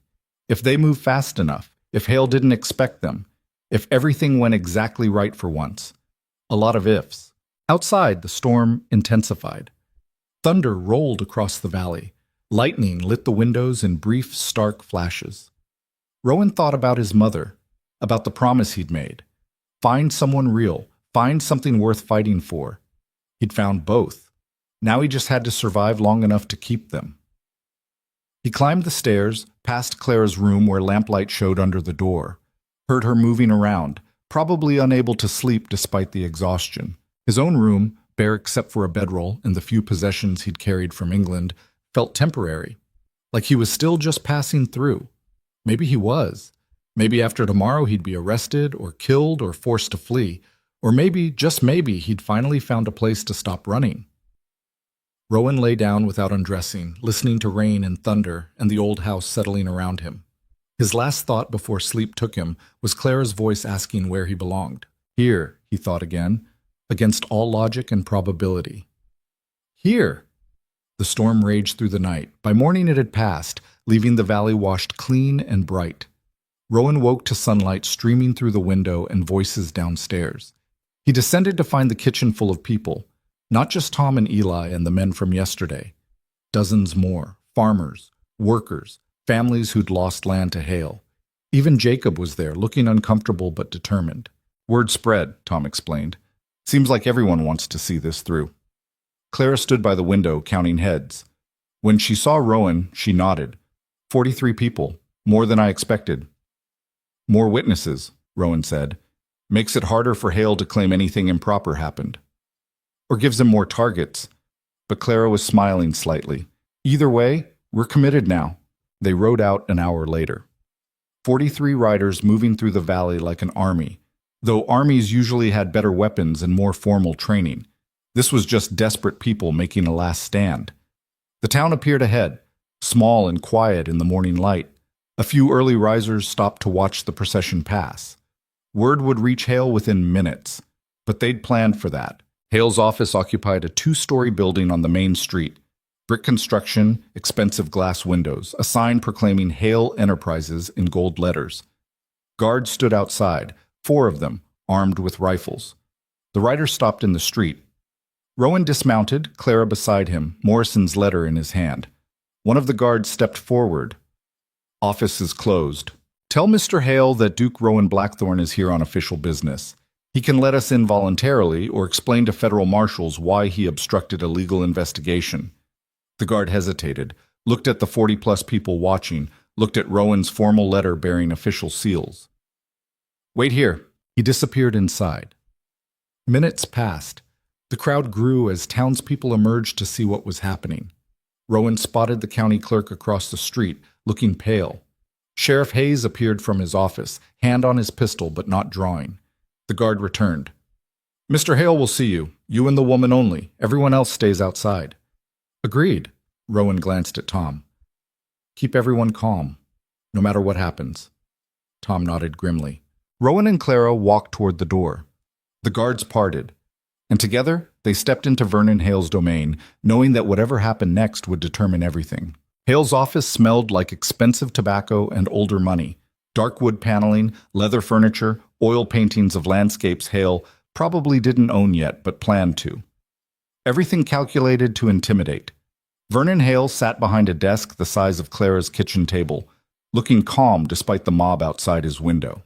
He didn't stand when they entered, didn't offer chairs, just studied them like specimens he was considering mounting. Duke Blackthorne, Miss Whitmore. His voice carried the same smooth confidence it always did. This is quite theatrical. 40 people for a business meeting? This isn't a meeting, Rowan said, placing Morrison's letter on the desk. This is a legal seizure of evidence pursuant to criminal charges filed by the Territorial Attorney General. You're required to provide access to all records related to land acquisitions in the Northern Valley for the past 3 years. Hale glanced at the letter without touching it. I see Morrison finally grew a spine. Pity it won't help him. He leaned back in his chair. You realize this letter means nothing? By the time any marshals arrive, every document in this building will be gone, burned, buried, fed to pigs, your choice. Then you'll be destroying evidence, another charge. Prove it. You think those farmers outside will testify? They'll disappear like morning dew the second I apply pressure. You've seen how that works. Clara moved closer to the desk. You can't threaten everyone forever. Can I? Hale's smile widened. I've been doing it successfully for 2 years. Longer, if we're being honest. People are predictable, Miss Whitmore. They cave. They always cave. You did. Under duress, the deed transfer won't hold. It'll hold long enough. By the time it's challenged properly, I'll have extracted the silver, sold the claims, and moved my operation somewhere your Duke's influence doesn't reach. Hale finally stood, moving to a cabinet. He poured himself whiskey like they were discussing weather. You want to know the truth? You've already lost. This performance changes nothing. Rowan's hand moved toward his pistol, but Clara caught his arm. She was right. Violence would only prove Hale's point. "Open the records," Rowan said instead, "or I'll have my people break down every door in this building until we find them." "That would be illegal entry. I'd be within my rights to have you shot." Hale sipped his whiskey. "But I'm curious how far you'll actually go. So let's make this interesting." He moved to a safe built into the wall, spun the combination with casual ease, and pulled out a stack of ledgers, dropped them on the desk with a heavy thud. "There, my records. Every transaction, every payment, every forged signature and bribed official, all documented. Take them, give them to Morrison, see what happens." Rowan stared at the ledgers. This was too easy. "Why?" "Because it doesn't matter." Hale drained his whiskey. "You think I kept the only copies here? You think I'm stupid enough to leave myself vulnerable? I have duplicates in 3 locations, with instructions to release them publicly if anything happens to me. Those duplicates tell a very different story. One where you and Miss Whitmore are the criminals, forging evidence to steal my legitimately acquired property." "No one will believe that, won't they? You're a foreign duke who assaulted me in public. She's a desperate farmer who signed over her land legally. I'm a respected businessman with decades of community investment." Hale's smile turned cruel. "Who do you think the average person believes?" Clara's jaw tightened. "People know what you are. People know what I let them see.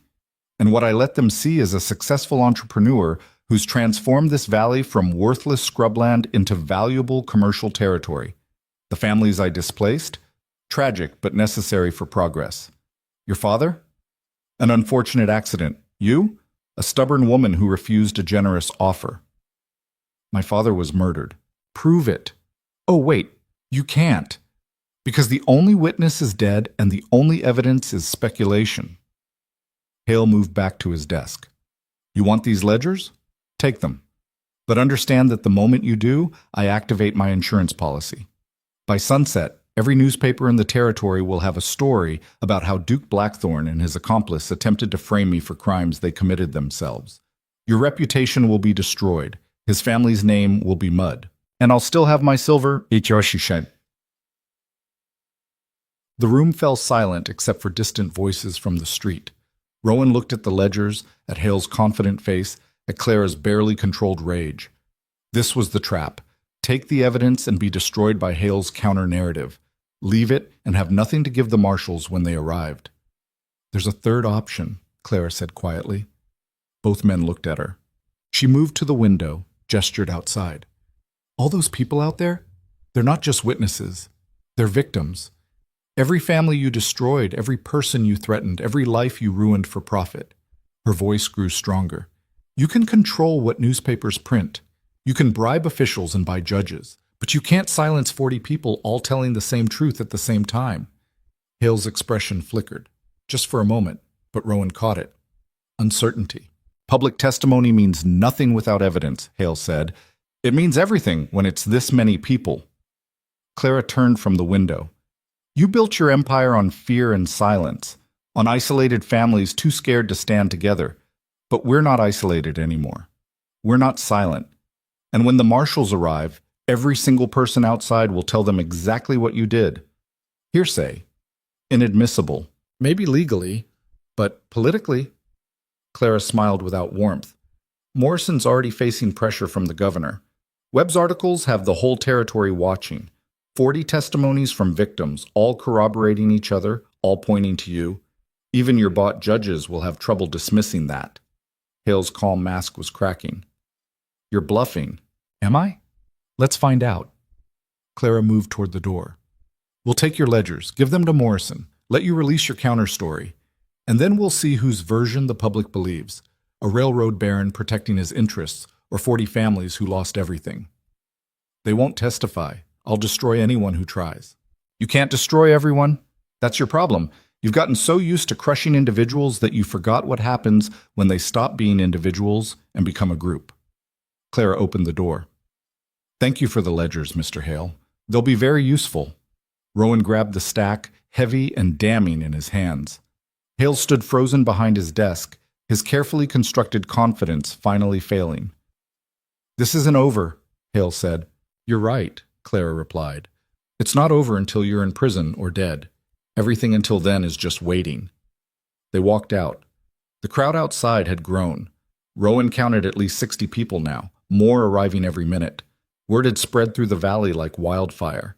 Families who'd been too scared to fight alone were finding courage in numbers. Tom pushed through to meet them. Well? We got the records. Rowan held up the ledgers. And Hale knows he's lost. A cheer went up from the crowd. Not triumphant exactly, more like pressure releasing after being held too long. People laughed and cried and embraced each other with the desperate relief of prisoners seeing sunlight after years in darkness. Eli appeared with horses. We should move. No telling what Hale might do now that we've backed him into a corner. But before they could mount up, Sheriff Hayes stepped into the street, 6 deputies behind him, all armed. That's far enough, Hayes called out. His hand rested on his pistol, but Rowan noticed it was shaking. Duke Blackthorne, you're under arrest for theft and inciting a riot. The crowd went silent. Rowan handed the ledgers to Clara, then stepped forward. On what evidence, Sheriff? Mr. Hale has filed a complaint stating you forcibly entered his property and stole confidential business records. We had legal authorization. Rowan pulled out Morrison's letter again. From the Attorney General's office. This is a legitimate investigation. That letter authorizes you to request access, not to seize property. Hayes sounded like he was reciting words someone else had written. You'll need to come with me. And if I refuse? Then I'll take you by force. The crowd shifted, angry murmurs, hands moving toward weapons. Tom and Eli moved to flank Rowan, their intentions clear. This was how it would end, Rowan realized. Not with legal victory or moral triumph, but with violence in a muddy street. People would die. Maybe him. Maybe Clara. Definitely some of the farmers who'd only wanted their land back. Hale would win after all, not through courts or bribes, but through chaos. Wait, Clara stepped between Rowan and Hayes. Sheriff, you want to arrest someone? Arrest me instead. Clara, no, Rowan started. I'm the property owner, the victim in Hale's fraud. If anyone has the right to seize his records, it's me. She met Hayes' eyes. So arrest me. Take me in. We'll sort it out when the marshals arrive. Hayes looked uncomfortable. Miss Whitmore, that's not... What? Not what you wanted? You wanted the Duke because Hale told you to get the Duke. But legally, I have more standing than he does. Clara's voice carried across the street. So either arrest me for recovering evidence of crimes committed against me, or admit you're just following Hale's orders regardless of law. The sheriff's face went red. His deputies looked equally uncertain. The crowd pressed closer, not threatening exactly, but making it clear whose side they were on. Before Hayes could respond, a new voice cut through the tension. Nobody's getting arrested today. Everyone turned. Martin Webb stood at the edge of the crowd, notebook in hand, a photographer beside him with a camera mounted on a tripod. At least not without it being documented for tomorrow's front page. So please, Sheriff Hayes, tell me, are you arresting citizens for cooperating with an official investigation? I want to make sure I quote you accurately. Hayes' hand dropped from his pistol. This is official police business. This is corruption, and we both know it. Webb gestured to his photographer. But if you want to arrest people anyway, go ahead. We'll photograph the whole thing. Show the territory exactly how justice works in Hale's pocket. The photographer raised his camera. Flash powder ready. Hayes looked at his deputies, at the crowd, at Webb's camera pointed like a weapon. For a long moment, nobody moved. Then Hayes stepped back. This isn't finished. You're right about that, Webb said. It's not finished until everyone involved in Hale's operation is answering to federal charges. But that's coming. 3 days, maybe less. Hayes and his deputies retreated. The crowd released a collective breath.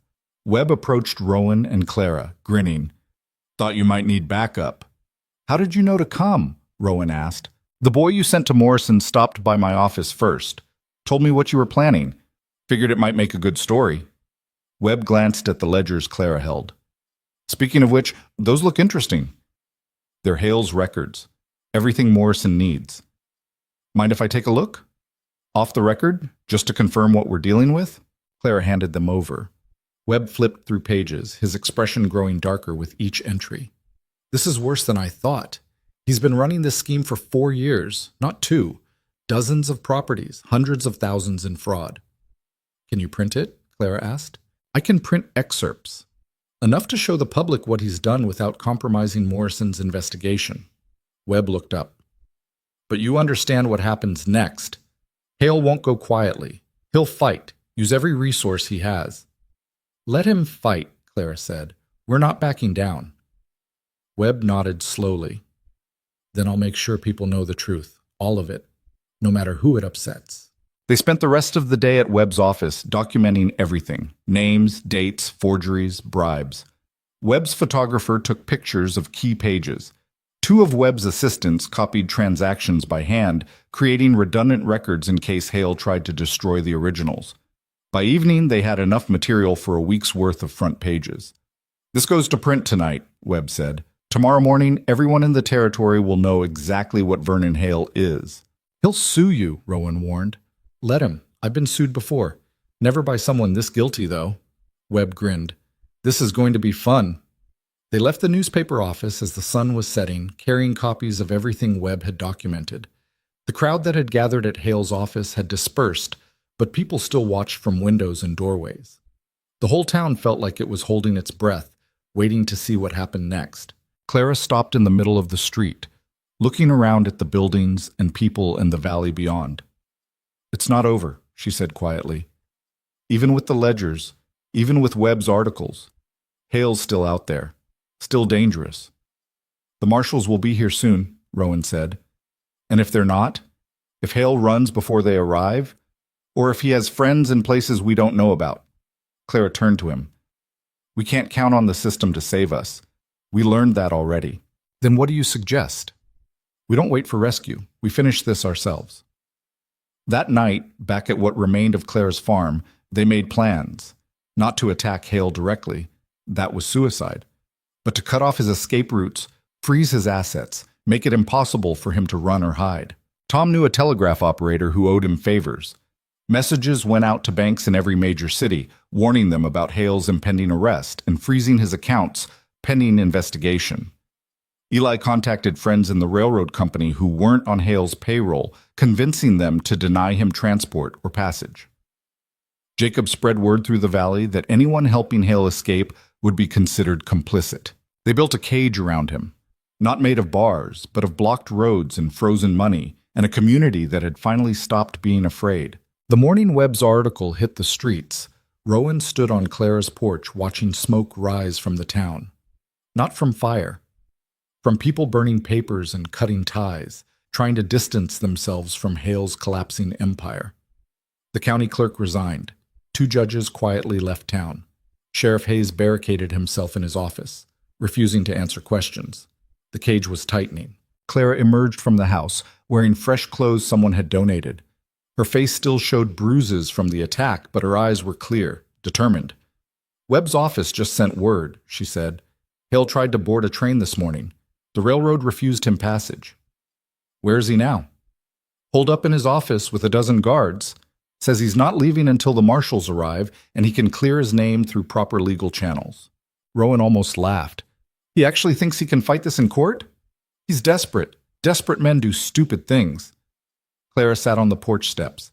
The marshals should be here by tomorrow. Morrison sent another message confirming their route. Then we just have to keep Hale contained for 24 hours. Easier said than done.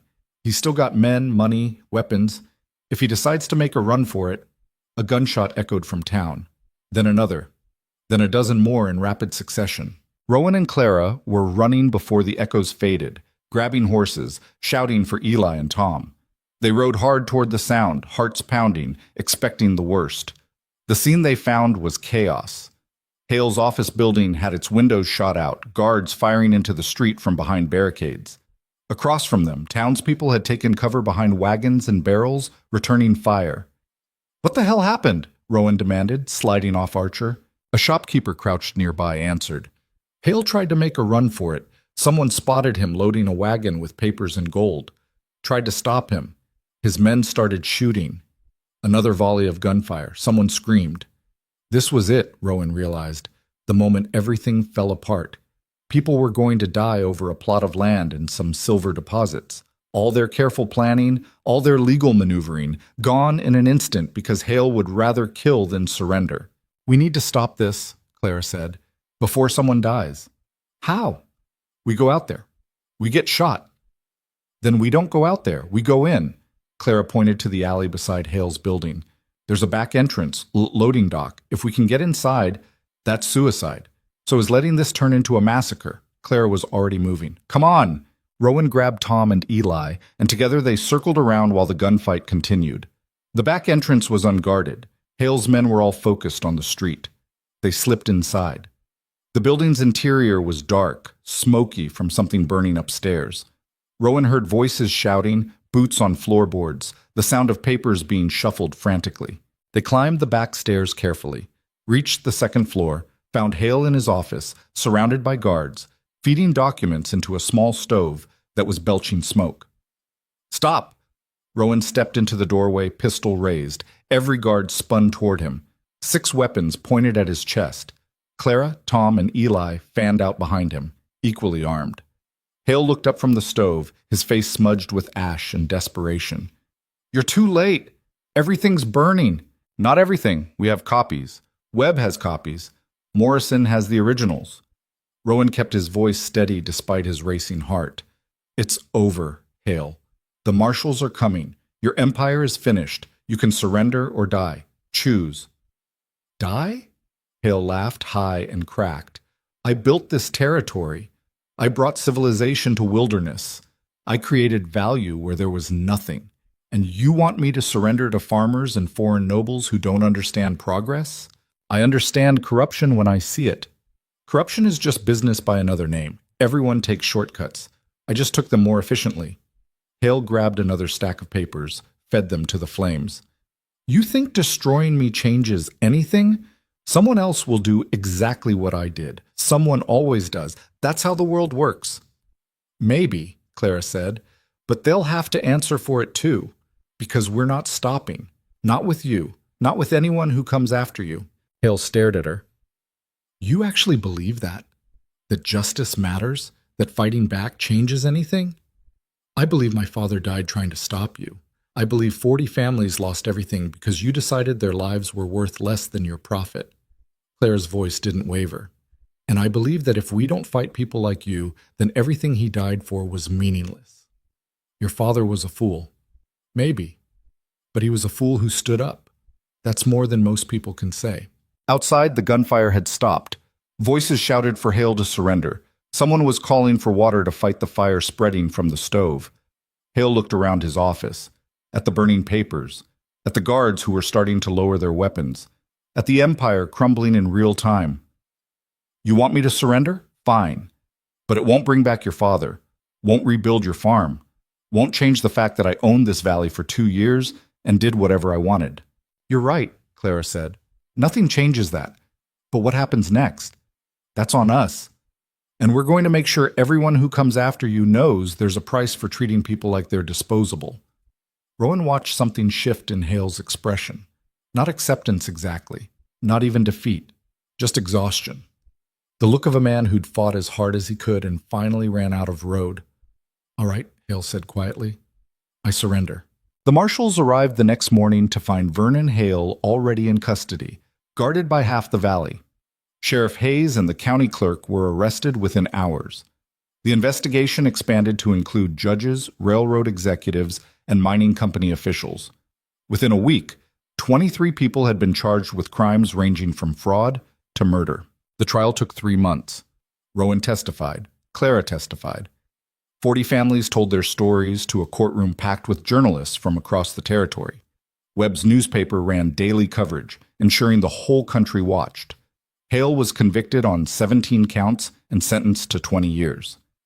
The other conspirators received similar terms. Clara's deed transfer was voided. Every fraudulent land acquisition was reversed. The valley began to heal. It wasn't quick. It wasn't easy. Families had to rebuild homes, replant fields, recreate lives that had been shattered. Clara's farm took 6 months to restore, working dawn to dusk with help from neighbors who remembered what her father had tried to do. Rowan stayed through all of it. Not as a duke playing at farm life, but as someone who'd found a place that mattered. He learned to mend fences, rotate crops, read weather signs in the clouds. His hands developed calluses. His back learned what real work felt like. He wrote to his family's estate manager, arranging for funds to be sent to the valley. Not charity, investments. In new equipment, better roads, a school, things that would help people rebuild not just their farms, but their futures. Some people questioned it. A duke living like a commoner, married to a farmer, working land instead of managing estates. The London papers had a field day. Society pages mocked him. Old friends sent concerned letters. Rowan burned the letters and kept working, because somewhere in the process of fighting for Clara's farm, he'd learned something his mother had been trying to teach him all along. Titles didn't make you important. Money didn't make you valuable. What mattered was showing up, choosing a side, standing firm when everything tried to break you. The wedding happened in spring, a year after the trial ended. Not in a church or fancy hall, but in Clara's fields with the whole valley attending. No aristocrats, no formal ceremonies, just people who'd fought together, celebrating something that felt like victory. Standing beside Clara as sunset painted the mountains gold, Rowan thought about the journey that had brought him here, the ballrooms he'd fled, the promise he'd made, the woman he'd found who wanted nothing from him except honesty and partnership. "You ever regret it?" Clara asked quietly, following his gaze across the valley. "Giving up your old life for this?" Rowan looked at her, this impossible woman who'd refused to break even when everything tried to crush her, and smiled. "Every day." Clara's eyes widened slightly. "I regret wasting 2 years searching for this when I should have looked sooner. I regret the time I spent pretending titles mattered. I regret not meeting you earlier." He took her hand. "But choosing this life? Staying here? That's the one thing I've never regretted for a second." "Even when you're shoveling manure?" "Especially then.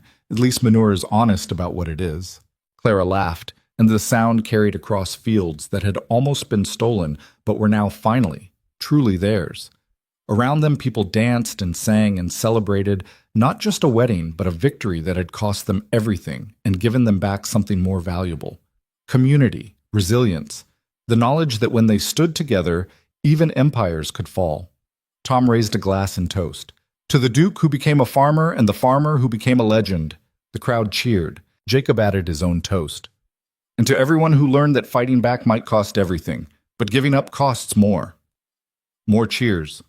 More toasts. More laughter echoing through the valley that had nearly been lost. Later, as the celebration wound down and people headed home, Rowan stood with Clara on the porch of her rebuilt farmhouse. Their farmhouse now. The place they'd defended and lost and won back through sheer stubborn refusal to surrender. "What do we do now?" Clara asked. "We live. We work. We make sure this valley never forgets what happens when good people stop being afraid." "That's a lot of responsibility." "Yeah, but we've gotten pretty good at handling impossible things." Clara leaned against him, and they watched stars appear over mountains that had witnessed corruption and courage in equal measure. Somewhere out there, in courtrooms and newspapers and dinner table conversations, their story was being told. Probably getting exaggerated, definitely getting mythologized. But the truth underneath all the stories was simple. People with nothing had stood against someone with everything. And through a combination of stubbornness, luck, and refusing to be silent, they'd won. Not cleanly, not perfectly, but they'd won. And that was enough. Years later, when Rowan was old and gray and his hands were too stiff to work like they used to, people would ask him about those days, about fighting hail, about abandoning his title for farm life, about whether it had been worth it. He'd smile and point to the valley, thriving now, with schools and roads and families who owned their futures. He'd talk about Clara, still fierce even with silver in her hair, about their children who'd grown up knowing their parents had stood for something real.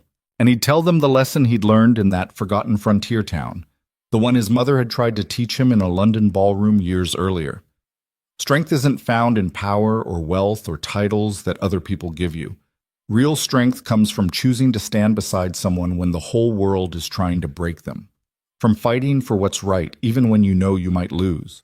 From showing up again and again even when fear says run. That's what made someone worthy. Not their bloodline, not their fortune, just their willingness to plant their feet and refuse to move when it mattered most.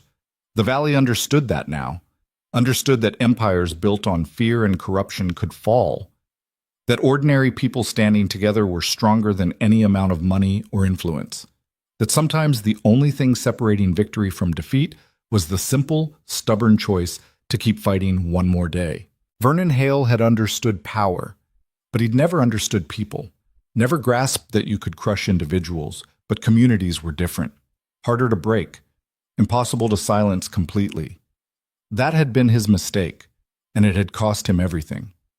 As for Rowan, he'd found what he'd been searching for, not in ballrooms or estates or any of the places society said mattered, but in a broken-down farm and a woman who'd taught him that real nobility had nothing to do with titles. It had everything to do with showing up when it counted, and he'd kept showing up every day for the rest of his life. That was legacy enough.